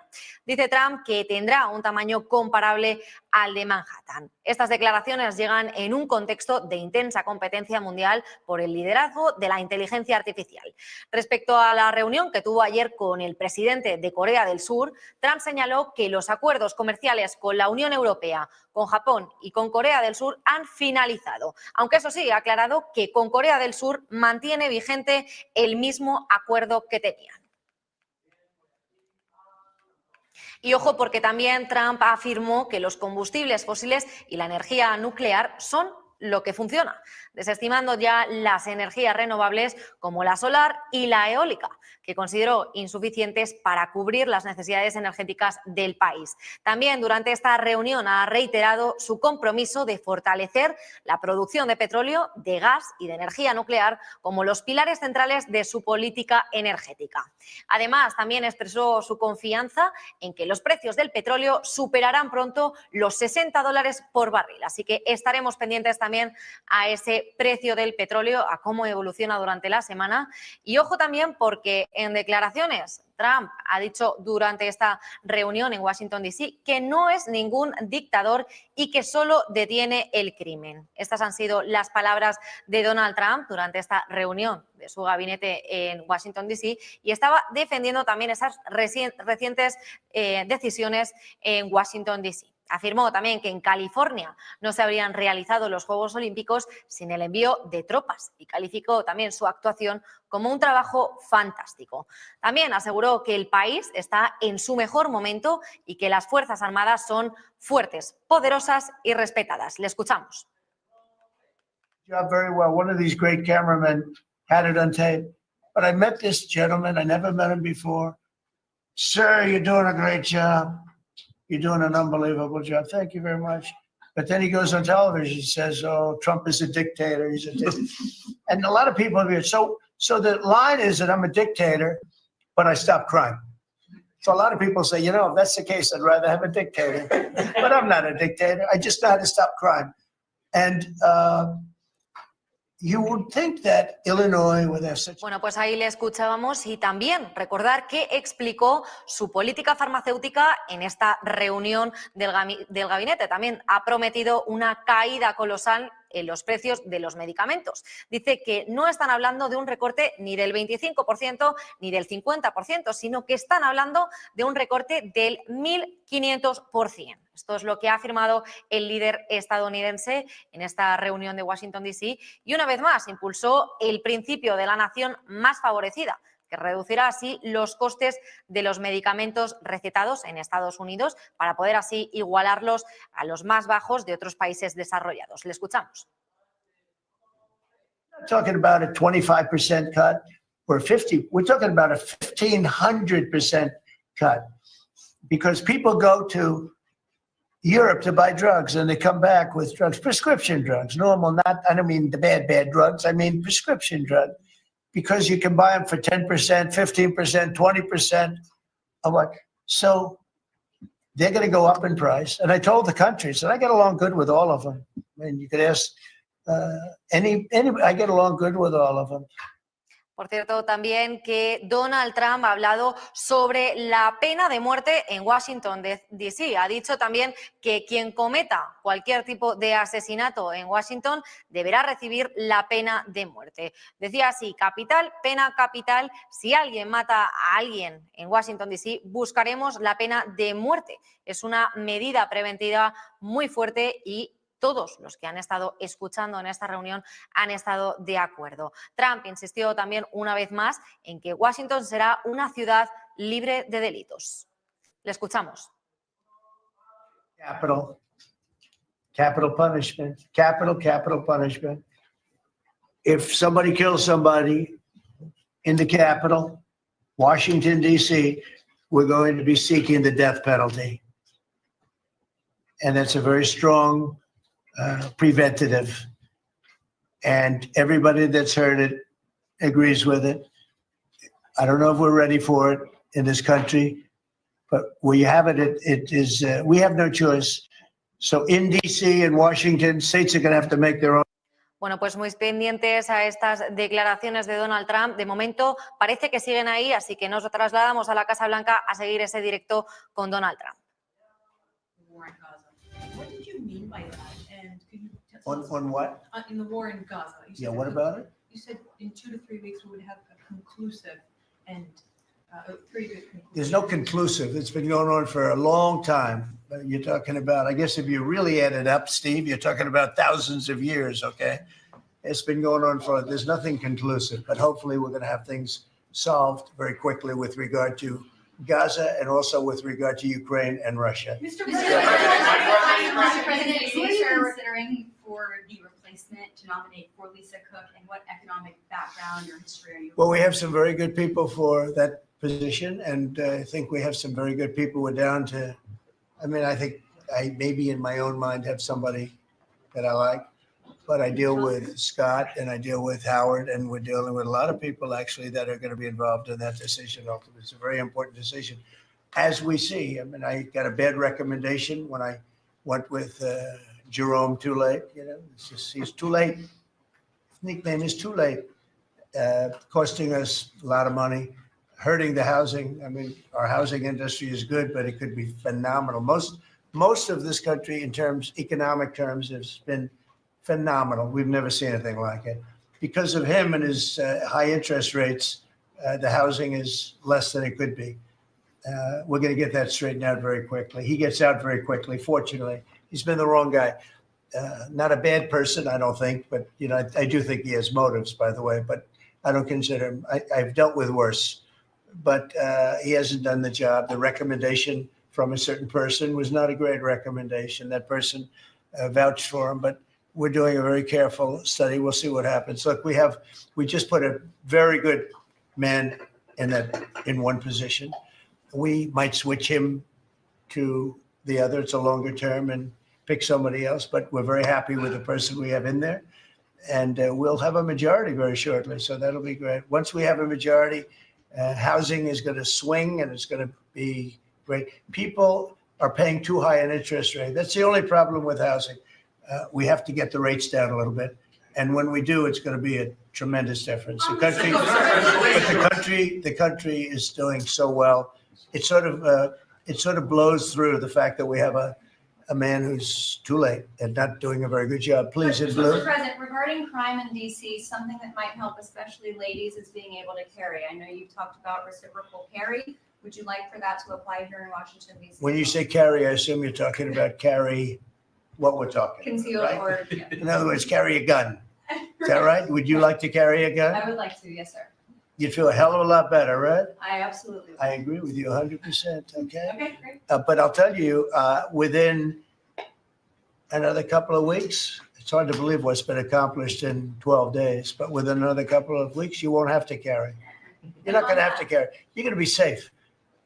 People are safe now. The turn has gone fast. I knew it was going to go fast, but this turn has gone really fast. And within a month or two, this is going to be one of the safest places in the country. I have no doubt about it.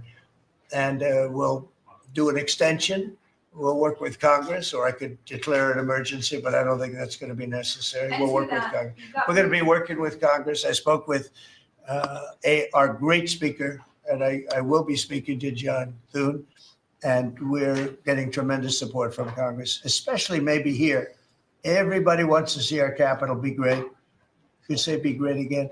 You know, it's such a beautiful place, but if you have crime, nothing looks beautiful. So, but you won't need to carry a gun, but if you do. Well, I would like it's to gonna be have your the choice. option, just in case. Well, a lot of Sir, people feel that. Also in other blue cities, you've got Karen Bass in Los Angeles, Brandon Johnson in Chicago.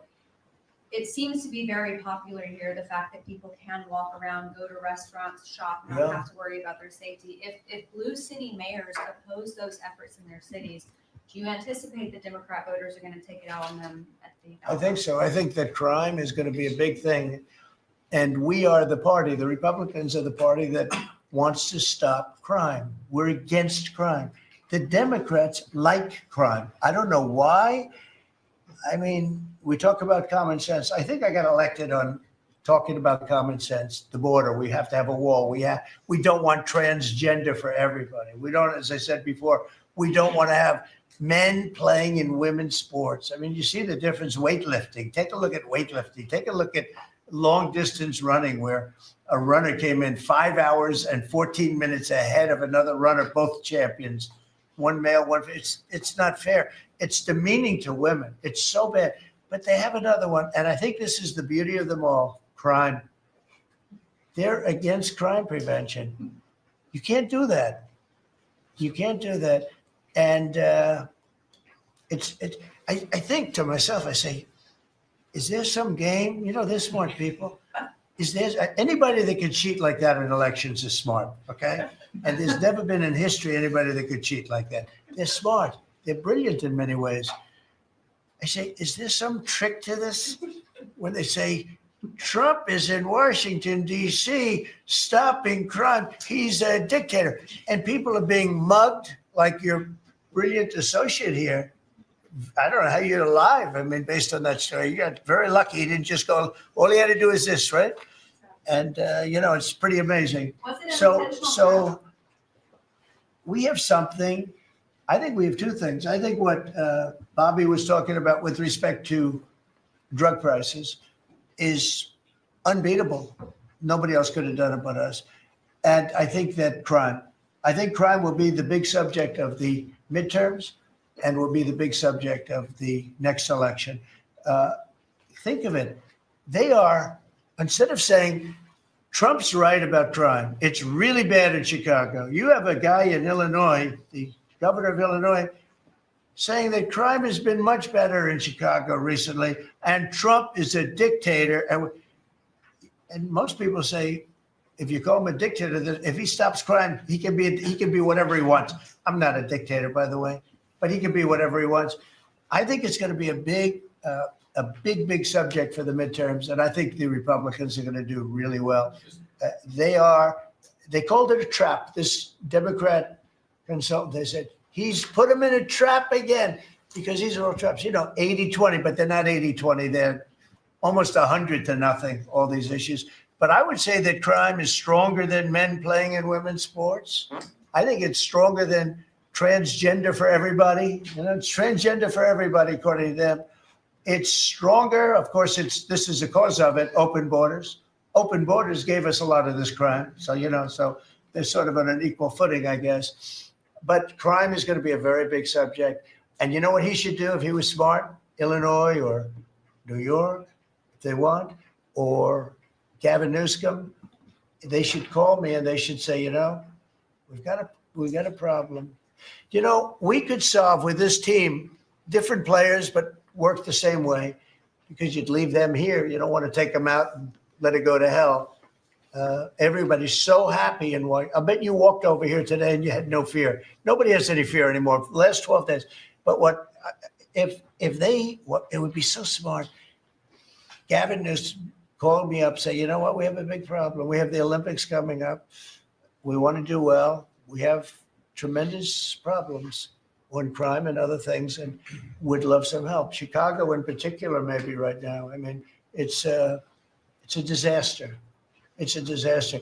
We could solve their problem in, it's bigger than this, let's say 2 months. Okay, working with their police. I know their police very well. I have a big project in Chicago. I was so proud of it. It's the best site in Chicago. I got it. Nobody else got it. I was happy as hell. That was when I was a real estate guy, and I got it. The Sun Times site, they call it.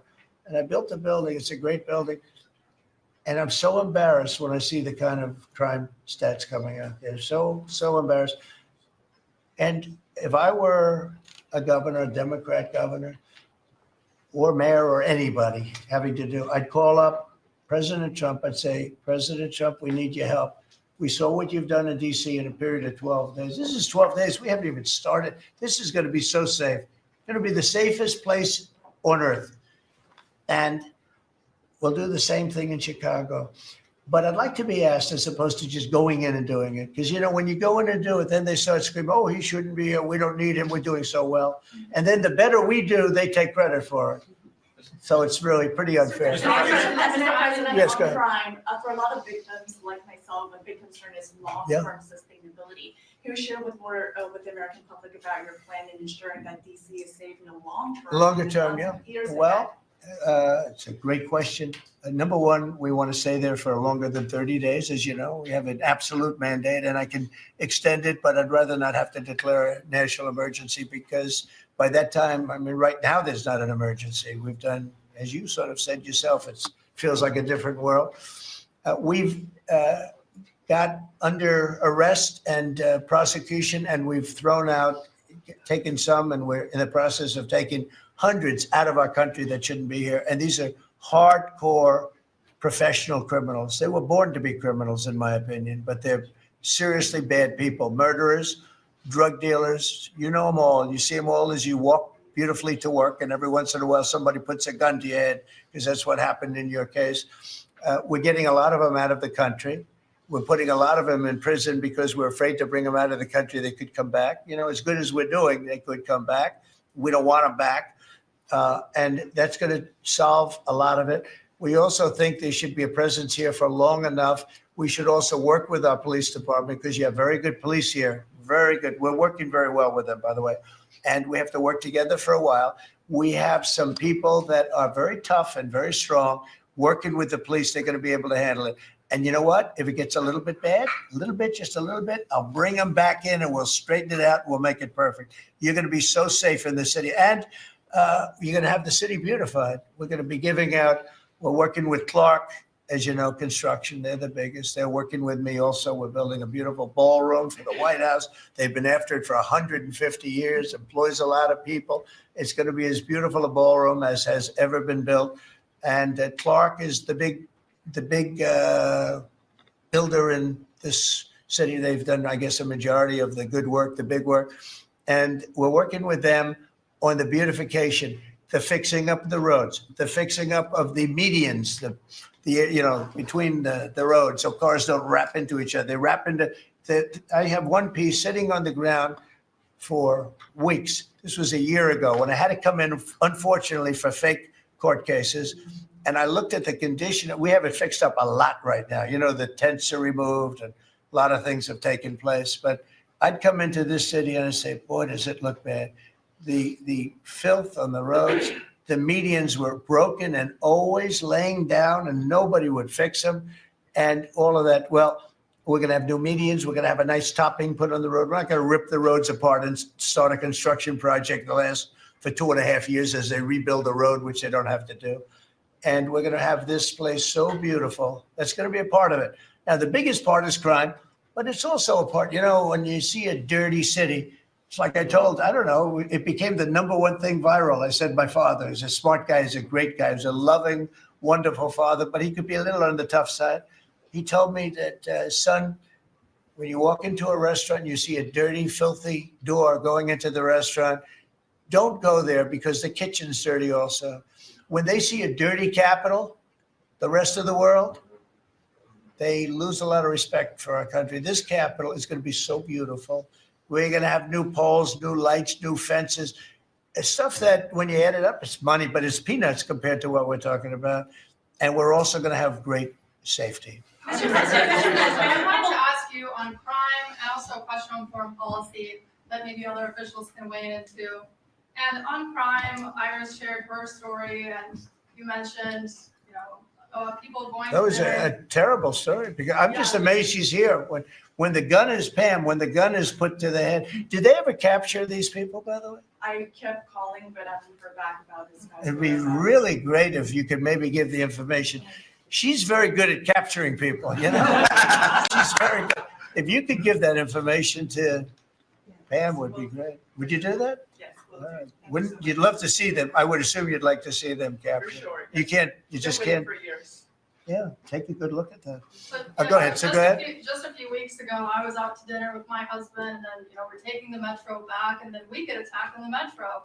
They're throwing things, some teenagers, they're throwing liquid at us. Oh, they're throwing things. They throw, how about where they chop down the granite curbs and the concrete curbs, but the granite curbs so expensive. Those granite curbs, nobody uses them because they're so expensive. And you see a guy chopping them and handing out big chunks of them like a brick because they couldn't get in because people were stopping them from walking out. A little bit unusual when you're walking with a bag of bricks. Generally speaking, Sean, that's not a good sign. Right? That's not a good sign. But they now come in with hammers. They can disguise a hammer and they start pounding the concrete and the granite and they hand out chunks. And those people take those chunks and start throwing them at cops, or they stand on the top of bridges and they drop them down into the windshield of your car and you get killed running into a light pole. It's those days are over. I wanted to ask you, Governor Hochul, Kathy Hochul said that she spoke to you on the phone and you said you might send National Guard troops to New York. You mentioned that. So will you? I'd love to do it. If she'd like, I get along with Kathy. If she'd like to do that, I would do it. See, look, New York has difficulty like other, and I don't want to make this I want to make this like friendly, but the places we're talking about happen to be virtually all Democrat run. Now, take a look at your 25 places that are most troubled. Everyone, except maybe one, and it's way back in number 24 or 25, but essentially 25 out of 25 are run by Democrats, and cashless bail was a disaster. When they did that, and I believe it was instituted first in New York, but when they did cashless bail, that was a tragedy for this, because that's when it really started getting bad. When somebody kills somebody, you don't say you can come out, you don't have to put up anything. You put that person in jail and you find out whether or not it's true, but you don't give cashless bail with a promise to come back in a couple of months. We'll start talking to you, because they go out and they kill other people, and you can't do that. The cashless bail has been, it's just a woke thing. It's got to stop. You see that, Christy, better than anybody. It's got to stop. It causes unbelievable, and we're doing that. We're stopping it in D.C. I would love to have the governor of Illinois call me and say, look, we have a problem in Chicago. We will stop that problem in Chicago in 2 months, maybe less, 2 months. We'll stop it. These are tough cookies we have working for us. These are tough cookies. These are not politically correct soldiers. That I won't go into definitions of what that means, but these are not politically correct soldiers. These are rough guys. I watched it last night. I see it. I saw them the other day when we went down and we spent some time together with them. These are tough cookies. These are not people that you're going to laugh at and spit in their face and they're not going to do anything about it. And these people, they're afraid. These gang members who are bad people too. These are bad. These are just bad people. Ours are bad, but they're bad in a good sense, right? You don't understand that, Scott. And we can solve Chicago in 2 months. Now, then, as per your statement before, we have to keep it going, and we'll be able to keep it going. The first thing you have to do is get it down. We are very close to being at that position in D.C., and within a month, we will be, within a month from when we started, which is quicker than I thought. You're going to feel very, very safe. I think you feel very safe right now. But I would love it to have these governors, mayors call me and say, we'd like to invite you into our community because we have a problem and you can handle the problem and we can't. One other thing, sanctuary cities, they should be terminated. They're sanctuary for criminals. They're safety and security for criminals. They are very, very bad. And all of these places have big sanctuary cities, and all they're doing is protecting criminals. Okay. You have spoken out very strongly for a long time about what you see as the weaponization of government. Yeah. Is your administration weaponizing No. government by digging into the mortgage records of officials you don't like? No, they're public. I mean, you can find out those records. You can go check out the records yourself. And you should be doing that job, actually. You wouldn't do that because that's not the kind of reporter you are. But you should be doing that job. I shouldn't have to be doing it. If you did your job properly, we wouldn't have problems like Lisa Cook. Go ahead. You were going to say something. So would you be trying to fire Blue? Lisa Cook if she had voted to lower interest rates? On national Please. security. I think we have to have lower interest rates. Yes. A follow-up question for you and Madam Attorney General on national security. We've heard from Stephen Miller yesterday in the Oval Office that there are street criminals here in DC who are actually found to be doing business with transnational criminal cartels. That's right. overseas. And we know who they are and we know who they're doing business with. And we're arresting the people, very strongly arresting, and we're keeping them there because, you know, your laws here make it very difficult. And one of the other laws we're trying to get done, because you have 14-year-old kids that are just as tough as a 25-year-old kid, just as dangerous, and they carry the same gun. And we have to make a provision where they're treated like older people, because these are seriously tough, bad. They're children, but they're criminals, and they're really bad criminals. And they're used by older people because they never get charged because you can't do anything to them. But we are getting that change, Pam, I hope, because you have 14-year-old kids that are evil, they're sick, and they have to be put away. Something has to be done because you can't have a society where they're allowed to walk the street. You know that better than anybody. On your way to Alaska. I can't believe it. You're not tired holding that? I have a few more questions. How strong are you? How strong are you? Look at him. He's been holding that thing for 3 hours. You're a good fisherman. Well, Go ahead. On the way to Alaska, you had mentioned that there would be severe consequences if Vladimir Putin did not agree to a ceasefire. Yeah. After that summit that was rolled back, given the negotiations, is he back on the clock now? I want to see that deal end. It's very, very serious what I have in mind if I have to do it, but I want to see it end. I think that in many ways he's there. Sometimes he'll be there and Zelensky won't be there. You know, it's like, who do we have today? I got to get them both at the same time. But I want to have it end. We have economic sanctions. I'm talking about economic because we're not going to get into a world war. I'll tell you what, in my opinion, if I didn't win this race, Ukraine could have ended up in a world war. We're not going to end up in a world war anymore, but it would have ended up possibly in a world war. That would have been they were ready to trot. But just like India and Pakistan, we're going to end up in a nuclear war if I didn't stop them. You know, it's sort of strange. I saw they were fighting. Then I saw 7 jets were shot down. I said, that's not good. That's a lot of jets, you know, $150 million planes were shot down. A lot of them, 7, maybe more than that. They didn't even report the real number. I'm talking to a very terrific man, Modi of India. And I say, what's going on with you in Pakistan? Then I'm talking to Pakistan on trade.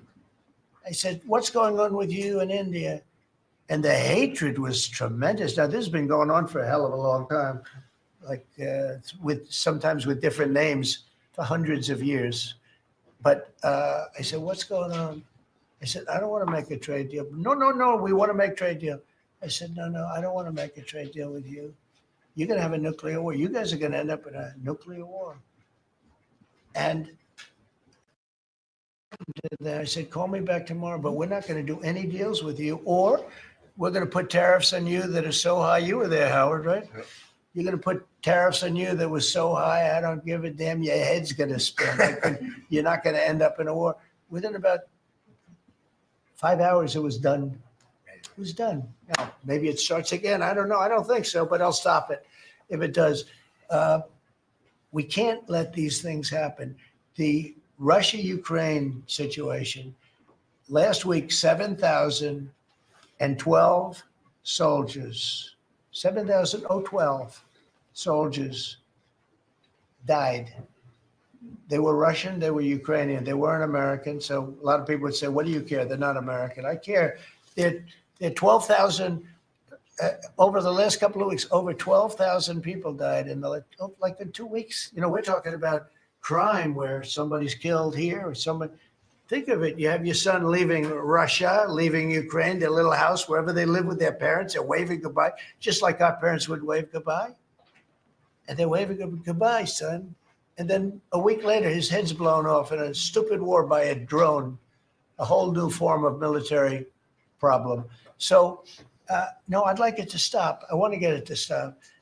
And it will not be a world war, but it'll be an economic war. And an economic war is going to be bad. And it's going to be bad for Russia. And I don't want that. Now, I have to also see, because not everybody, you know, Zelensky is not exactly innocent either, okay? You know, it takes two people to tango. And I say it all the time.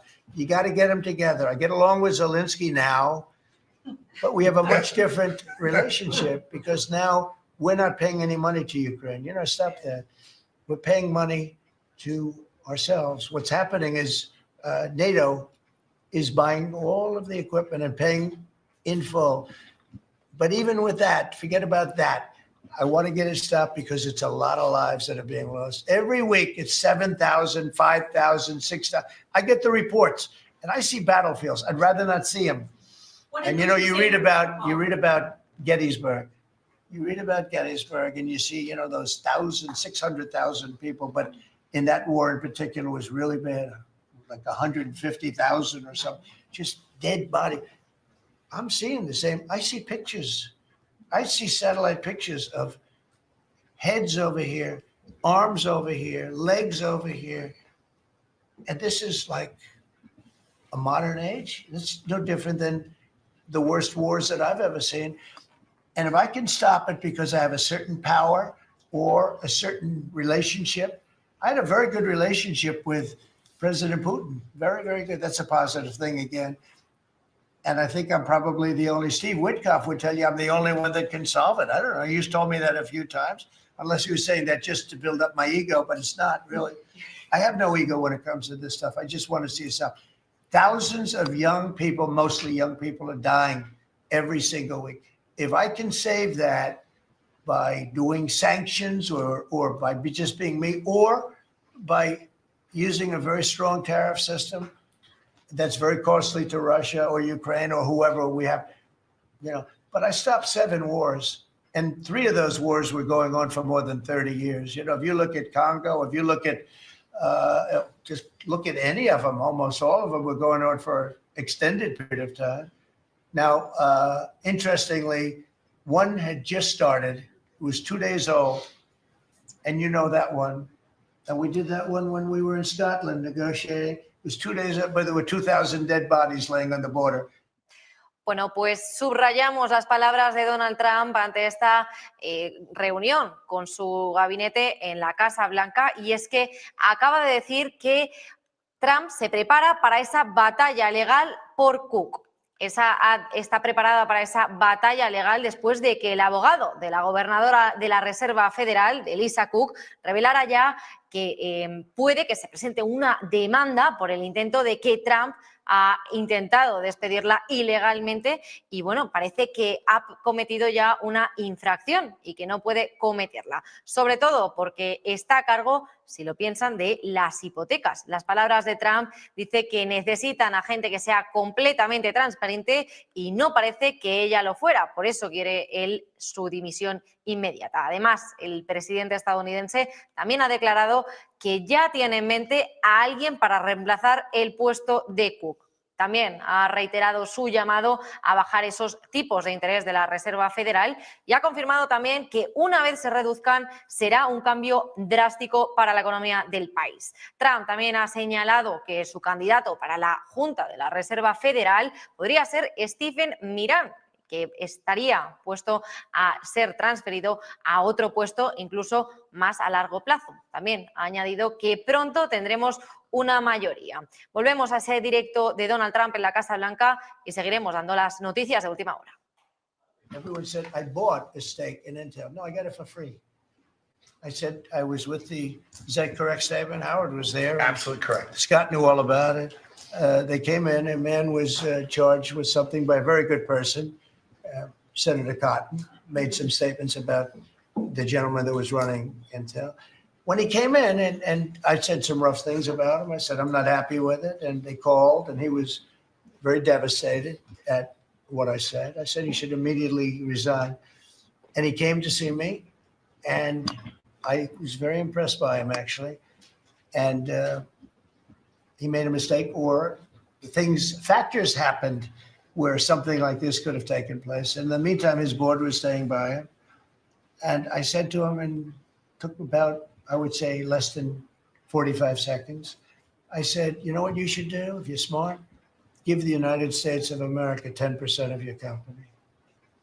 And he looked at me and he said, I'll do that. I said, I just made $11 billion for the United States. And we made the deal. I didn't pay, we didn't write a check. Now, I guess Biden, with his stupid CHIPS Act, handed money to all these people that didn't need any money. It didn't do anything. You know, they're giving billions of dollars to everybody. They all have so much money and they have more money. But there's no commitment that you had to build. They just took all this money. It's the stupidest thing I've ever seen. See, with tariffs, they have to come in because if they don't come in, they can't sell into our country. So it's power, and you don't have to give up any money. But I said to him very simply, I'm glad we're straightening this out because everyone thinks I bought in. No, I said, it would be great. We'd be a great partner for you. And I want to see Intel do well. You know, Intel was a great company and it can be a great company again. But I said, I think it would be good if we own 10% of your company. He said, I'll make that deal. And it happens to be worth $11 billion. So we made $11 billion for the country. And then I was criticized by some of the fake news media. That's not the American way. Actually, it is the American way. Now, if I can help other countries or do those deals with others, I would do that. I think it's great. It's good. Builds up our balance sheet. Let me tell you, our country is becoming very rich again. You don't see it. When the CBO came out on Friday and said, we just found $4 trillion. And that goes to reduce our deficit, $4 trillion. And it was from the tariffs. Our country is becoming very, very rich again. I hope you get used to it. You know, you're gonna have to get used to it. In addition to reducing the deficit, any update on your previous talking about potentially giving Americans a tariff rebate check? Well, we have a lot of money coming in, rebate check for the Americans, and it's coming in at tremendous numbers. Don't forget, I would say, Scott, we probably are talking about right now 50%, maybe even less than that. With all the money you're hearing is coming in, you're talking about, a lot of it hasn't kicked in yet. And when it really kicks in is in 2 years when these plants are built and opened and the money starts pouring in, right? But there's a concept of making you could call it a dividend, as we would say, making a dividend to the people in this country who have had to suffer through stupid leadership. And they paid a lot of taxes and they got nothing for it. Or they got attacked like you were, okay, for it. Now, there's a possibility. Primarily, we want to pay down debt, but there's a possibility that we take a piece of it and make a dividend to the people. Mr. President, I have a question for Steve Witkoff, if I may. Yeah. This past weekend, Sergei Lavrov was saying that Putin will not sign a peace deal with Zelensky because Russia views him as illegitimate. I'm just wondering if the Russians have been relaying this to your team, if they view Zelensky, as a leader worth signing a peace deal with, if they will. Doesn't matter what they say. Steve can answer, but I can answer too. Doesn't matter what they say. Everybody's posturing. It's all bullshit, okay? Everybody's posturing. Steve, do you have a different answer? I agree with you, sir. In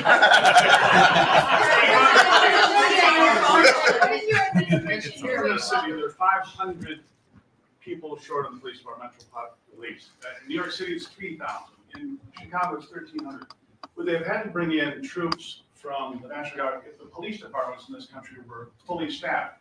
Defund the police. How bad did that turn out for America? It's an interesting question. I was surprised when I heard how many police were here.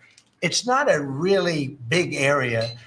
And I think they said they're down to 3,200 police or something like that. I said, that's a lot of police.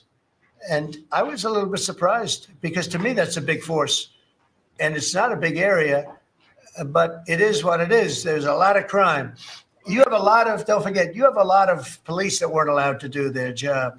When I came in, as you remember, we made tremendous strides in a little conflict that we had going at the time because I allowed our military to make the decision. I said, you can make any decision you want. I gave it to the colonels in the field. I gave it to the captains in the field. You remember that, where everything went through Biden, meaning one of the people, and everything went through Obama before him. Everything went through. They had to make the decision as to whether or not to attack the Taliban. So they'd find 30 people together. They'd call up Washington, and they'd go to a political hack who knew nothing about it. My first night, I got that same call. Like, they called me, and they said, "We have a." I got a call at 3 o'clock in the morning because I listened to their system, and they were calling me and they were asking me whether or not they could attack a group of people having to do with, you know what war I'm talking about. And I said, I know nothing about this. Wait a minute. And then I said, who is he? Let me speak to the people calling. They're calling from Afghanistan. And I said, let me speak to the people. I want to speak to them. And it was a colonel. I said, where'd you go to school, Colonel? I went to West Point, sir. Were you a good student? I was, sir. I was a very good student. So you're calling the White House to ask for permission to attack. And by the time you get the answer, how long does it take? Sometimes 2 or 3 weeks. So by the time you get the answer, the people that you want to attack have already left, right? He said, how did you know that, sir? I said, let me ask you. So you're a good student. You went to West Point and you love the military, right? Yeah. You make the decision. And I gave all those guys that went to all these great schools and they're all military people, I gave them the right to make their own decision, and we kicked ISIS's ass. Don't forget, ISIS was supposed to take 5 years to terminate them, and we had a man named Raisin Kane, who happens to have done the whole thing in Iran. He's a great general, and he's a wonderful guy too, believe it or not, but he's a great soldier. We let them do their work, and we defeated ISIS. We defeated everybody. Every fight that we had militarily that I had, I won. And I let these great soldiers do some make a mistake, I guess. But like this colonel, I'll never forget it. Where did you go to school? I went to West Point, sir. I did ask him a question. I like good students as opposed to bad students. He said, I was a good student, sir. And I said, you do what's necessary. And, you know, I don't want to sound overly vicious, but he wiped out the entire group of very bad people that want to kill us. So you have to let them do their job. In Washington, they're not allowed to do their job, okay? They're not allowed. You have great police. You have great police, but they're not allowed. Hello. Go ahead. On Congress, Mr. President, would you be open to a year-long continuing resolution? I'm always open to whatever is necessary. Here's the problem in Congress. You have Democrats that will never vote for anything. I could say that we're going to lower your taxes by 50%. We're going to guarantee you free cities, safe cities. Nobody will ever get touched, molested, beat up, shot in the head. We're going to give you the greatest country ever. We need your vote. And they won't vote. And they do it in unison. The only thing they do good is cheat on elections and unite. You know why they unite? Not because they're good or they're loyal people. They unite because they're afraid. They're afraid of the radical left. And you can't get their vote. So we have a vote coming up at the end of September. And I think we're going to pass it because we have the majority. And I think almost every Republican will vote for an extension. Because no matter what deal you make with these people, look at Schumer. He made a deal a year and a half ago. And after making the deal, he's been almost run out of the party. He's not the same man. He's not the same man. He's finished. He aged 20 years. He's become a Palestinian, by the way. We call him our great Palestinian senator. But Chuck Schumer, and I wrote him a letter. I said, Chuck, that was really great. Thank you very much. And somebody gave the letter to the press, not me. And he was destroyed because they thought I was being sarcastic, and I wasn't. He made a great decision. It kept our country open. It was a positive.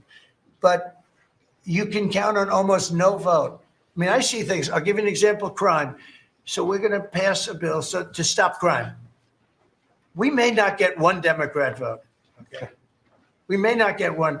So when you say continuing resolution, I guess so. And it's going to be passed exclusively by Republicans. Mr. President, why do you just You tell mentioned me in in Iowa Iowa that you wanted to see some changes to the H-2A visa program for farm workers. Right. You mentioned in Iowa that you want to see changes. Do you want to see that before the fall harvest? Well, I love both groups, and we take care of our farmers, and we also take care of the people that want bad people out of our country. And we're working on something that's going to work really well. We take care of our farmers, but we also have to take care of those people that voted for me because they don't want criminals in our country. And we're working on something where we can take care of both. Mr. President, the CBO report you were talking about, the CBO report that two of your cabinet members were talking about. I remember back on Liberation Day, many of us reporters covered your detractors, people saying that it was going to explode the deficit and therefore explode the debt. Who all has called you to say I was wrong?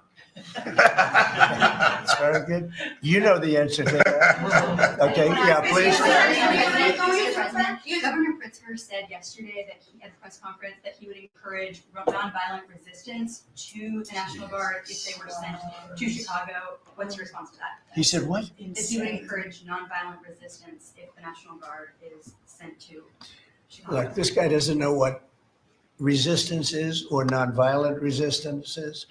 He's a bad politician.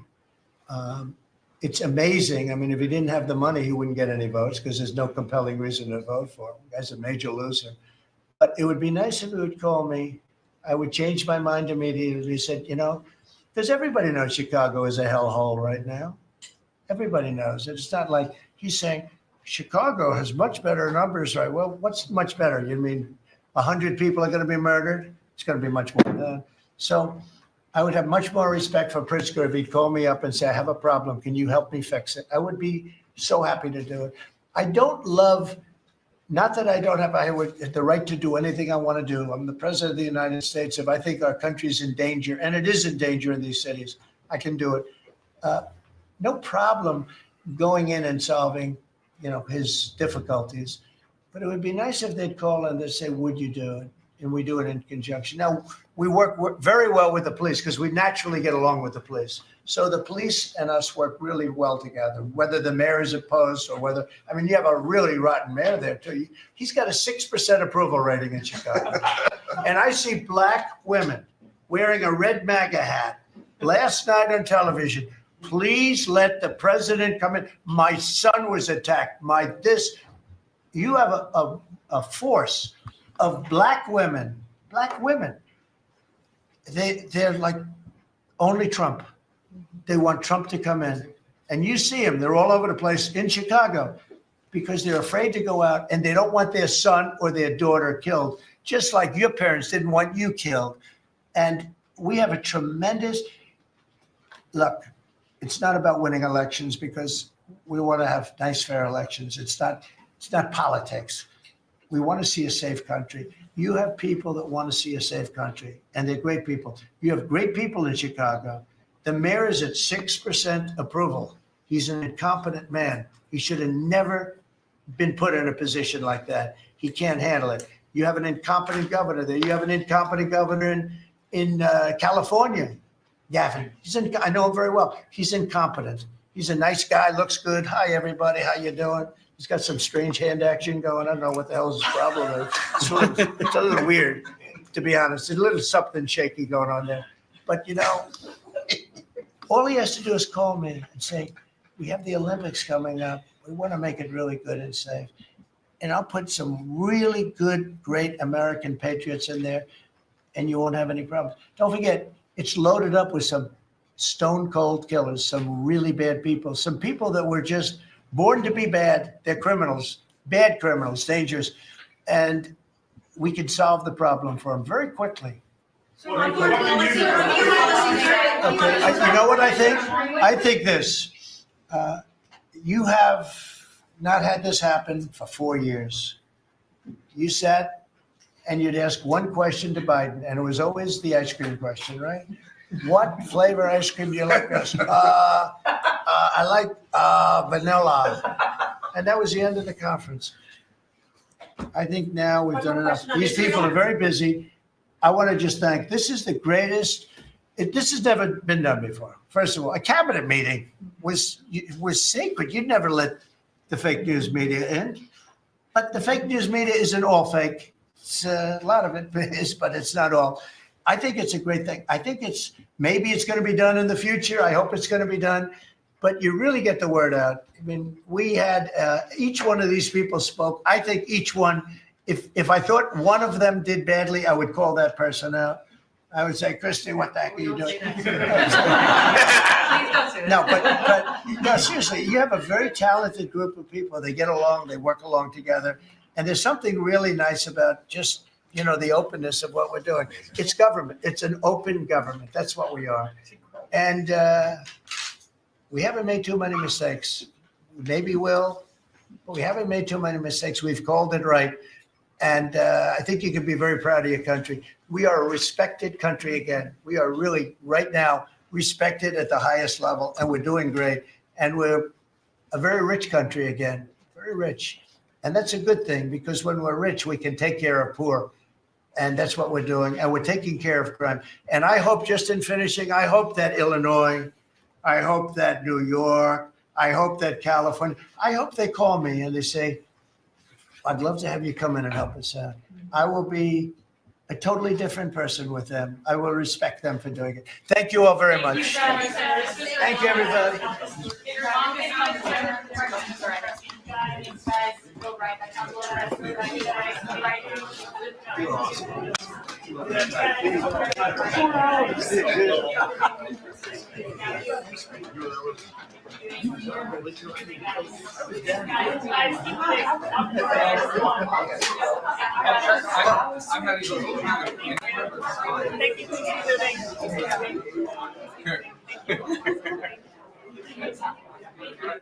Bueno, pues hasta aquí la reunión de Trump en Washington, D.C. Y bueno, una última hora que tenemos también que destacar es que Trump, ojo, ha dicho que podría imponer sanciones económicas a Rusia. Donald Trump ha advertido que pondría esas nuevas sanciones económicas a Rusia en el caso de que no alcancen un acuerdo para poner fin a esa guerra de Ucrania. El mandatario calificó también esta situación como muy seria y dijo estar listo también para actuar si Moscú no cede. En estas declaraciones de la Casa Blanca también Trump ha criticado la falta de coordinación entre los presidentes, entre Putin y Zelensky, para llegar a este acuerdo, señalando también que si necesita ver a ambos en la mesa de negociación al mismo tiempo para poder avanzar en esta situación y llegar a este acuerdo de paz tan ansiado. Así que bueno, nos despedimos ya con todas estas noticias y declaraciones de Donald Trump. También hemos estado escuchando como durante las intervenciones han mencionado también esa batalla legal por Cook, y es que el presidente de Estados Unidos, Donald Trump, también ha dicho que su administración está preparada para esa batalla legal, después de que el abogado de la gobernadora de la Reserva Federal, Lisa Cook, revelara que la gobernadora presentará una demanda por el intento de Trump de despedirla ilegalmente. Parece haber cometido una infracción y no puede cometerla. Sobre todo, si está a cargo, si lo piensan, sobre este tema de las hipotecas. Además, ha dicho Trump que necesitan gente que sea completamente transparente y no parece que ella lo fuera. El presidente estadounidense también ha declarado que ya tiene en mente a alguien para reemplazar a Cook y retiró también a su llamado bajar los tipos de interés de la Reserva Federal. Escuchamos a Donald Trump con estas declaraciones. Thousands of young people, mostly young people, are dying every single week. If I can save that by doing sanctions or by just being me, or by using a very strong tariff system that's very costly to Russia or Ukraine or whoever we have. Bueno, pues ahí teníamos a Donald Trump y bueno, esto ha sido todo por hoy. Esta reunión se cierra aquí en la allí en la Casa Blanca de Estados Unidos y bueno, volveremos mañana con más información aquí en Negocios Televisión. Les deseamos que tengan un buen resto del día y buen negocio.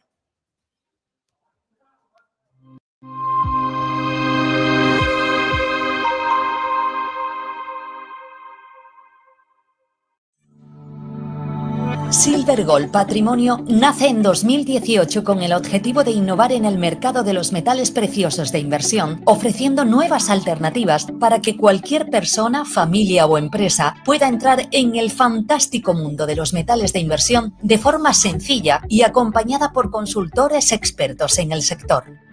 Silver Gold Patrimonio quiere avanzar contigo. Mudarte de ciudad es un gran cambio y alquilar tu casa puede parecer arriesgado. ¿Estará tu vivienda protegida? Con SEAC, olvídate de preocupaciones. Nosotros garantizamos tu renta pase lo que pase. Disfruta de tu nueva etapa con total confianza. Alquila tranquilo. SEAC responde. ¿Qué cuento quieres hoy? ¿Te cuento uno de los míos? ¿El del farmacéutico? ¿O el de María, la abogada? El de Ana, la arquitecta. Vale. Eres una niña que soñaba con crear los edificios más impresionantes de la Tierra. Se pasaba el día dibujándolos. Sabía que algún día acabarían llegando a lo más alto de cada ciudad. Y que cualquier persona... Cada profesional tiene detrás una historia increíble. Creer en ella es lo que de verdad cuenta. Arquia Banca, el banco de los profesionales.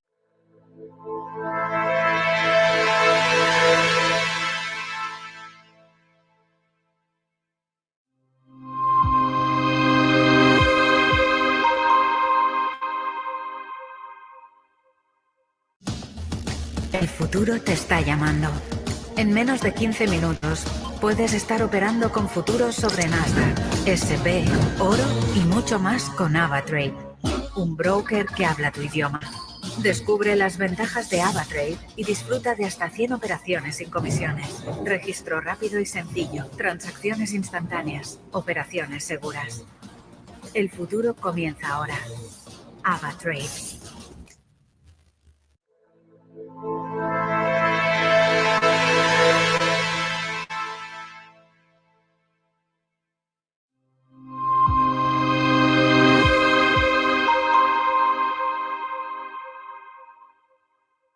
¿Qué cuento quieres hoy?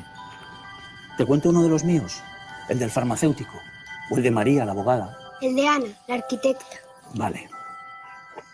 Eres una niña que soñaba con crear los edificios más impresionantes de la Tierra. Se pasaba el día dibujándolos. Sabía que algún día acabarían llegando a lo más alto de cada ciudad. Y que cualquier persona... Cada profesional tiene detrás una historia increíble. Creer en ella es lo que de verdad cuenta. Arquia Banca, el banco de los profesionales.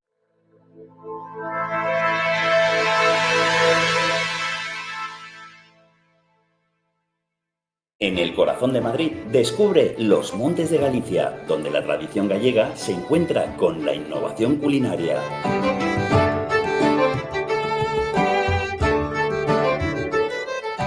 Saborea nuestros mariscos frescos, carnes jugosas y postres caseros.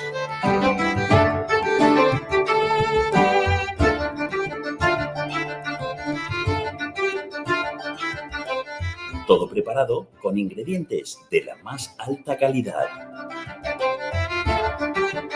Disfruta de una experiencia gastronómica única en un ambiente acogedor y elegante. Los Montes de Galicia, donde cada comida es una celebración.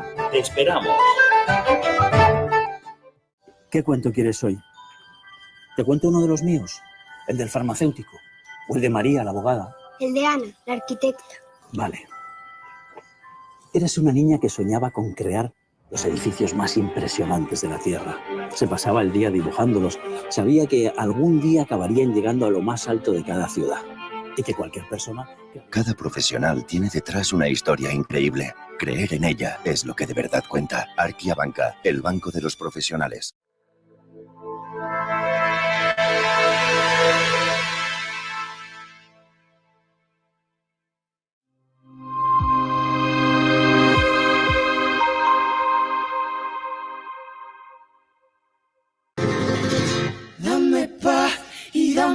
tierra, dame aliento, cuídame.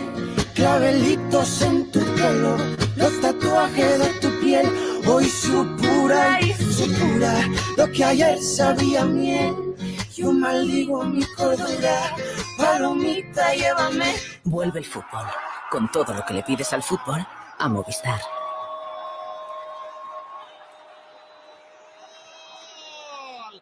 Recibes un mensaje alarmante de tu inquilino en el que te informa que no puede pagar el alquiler. No te preocupes, SEAC está aquí para ayudarte. Nuestro equipo te asegura que recibirás tu renta a tiempo. Con SEAC, tu renta está protegida. Recibes el ingreso en tu cuenta como siempre. Disfruta de la tranquilidad sabiendo que SEAC maneja el imprevisto por ti. Alquila tranquilo. SEAC responde.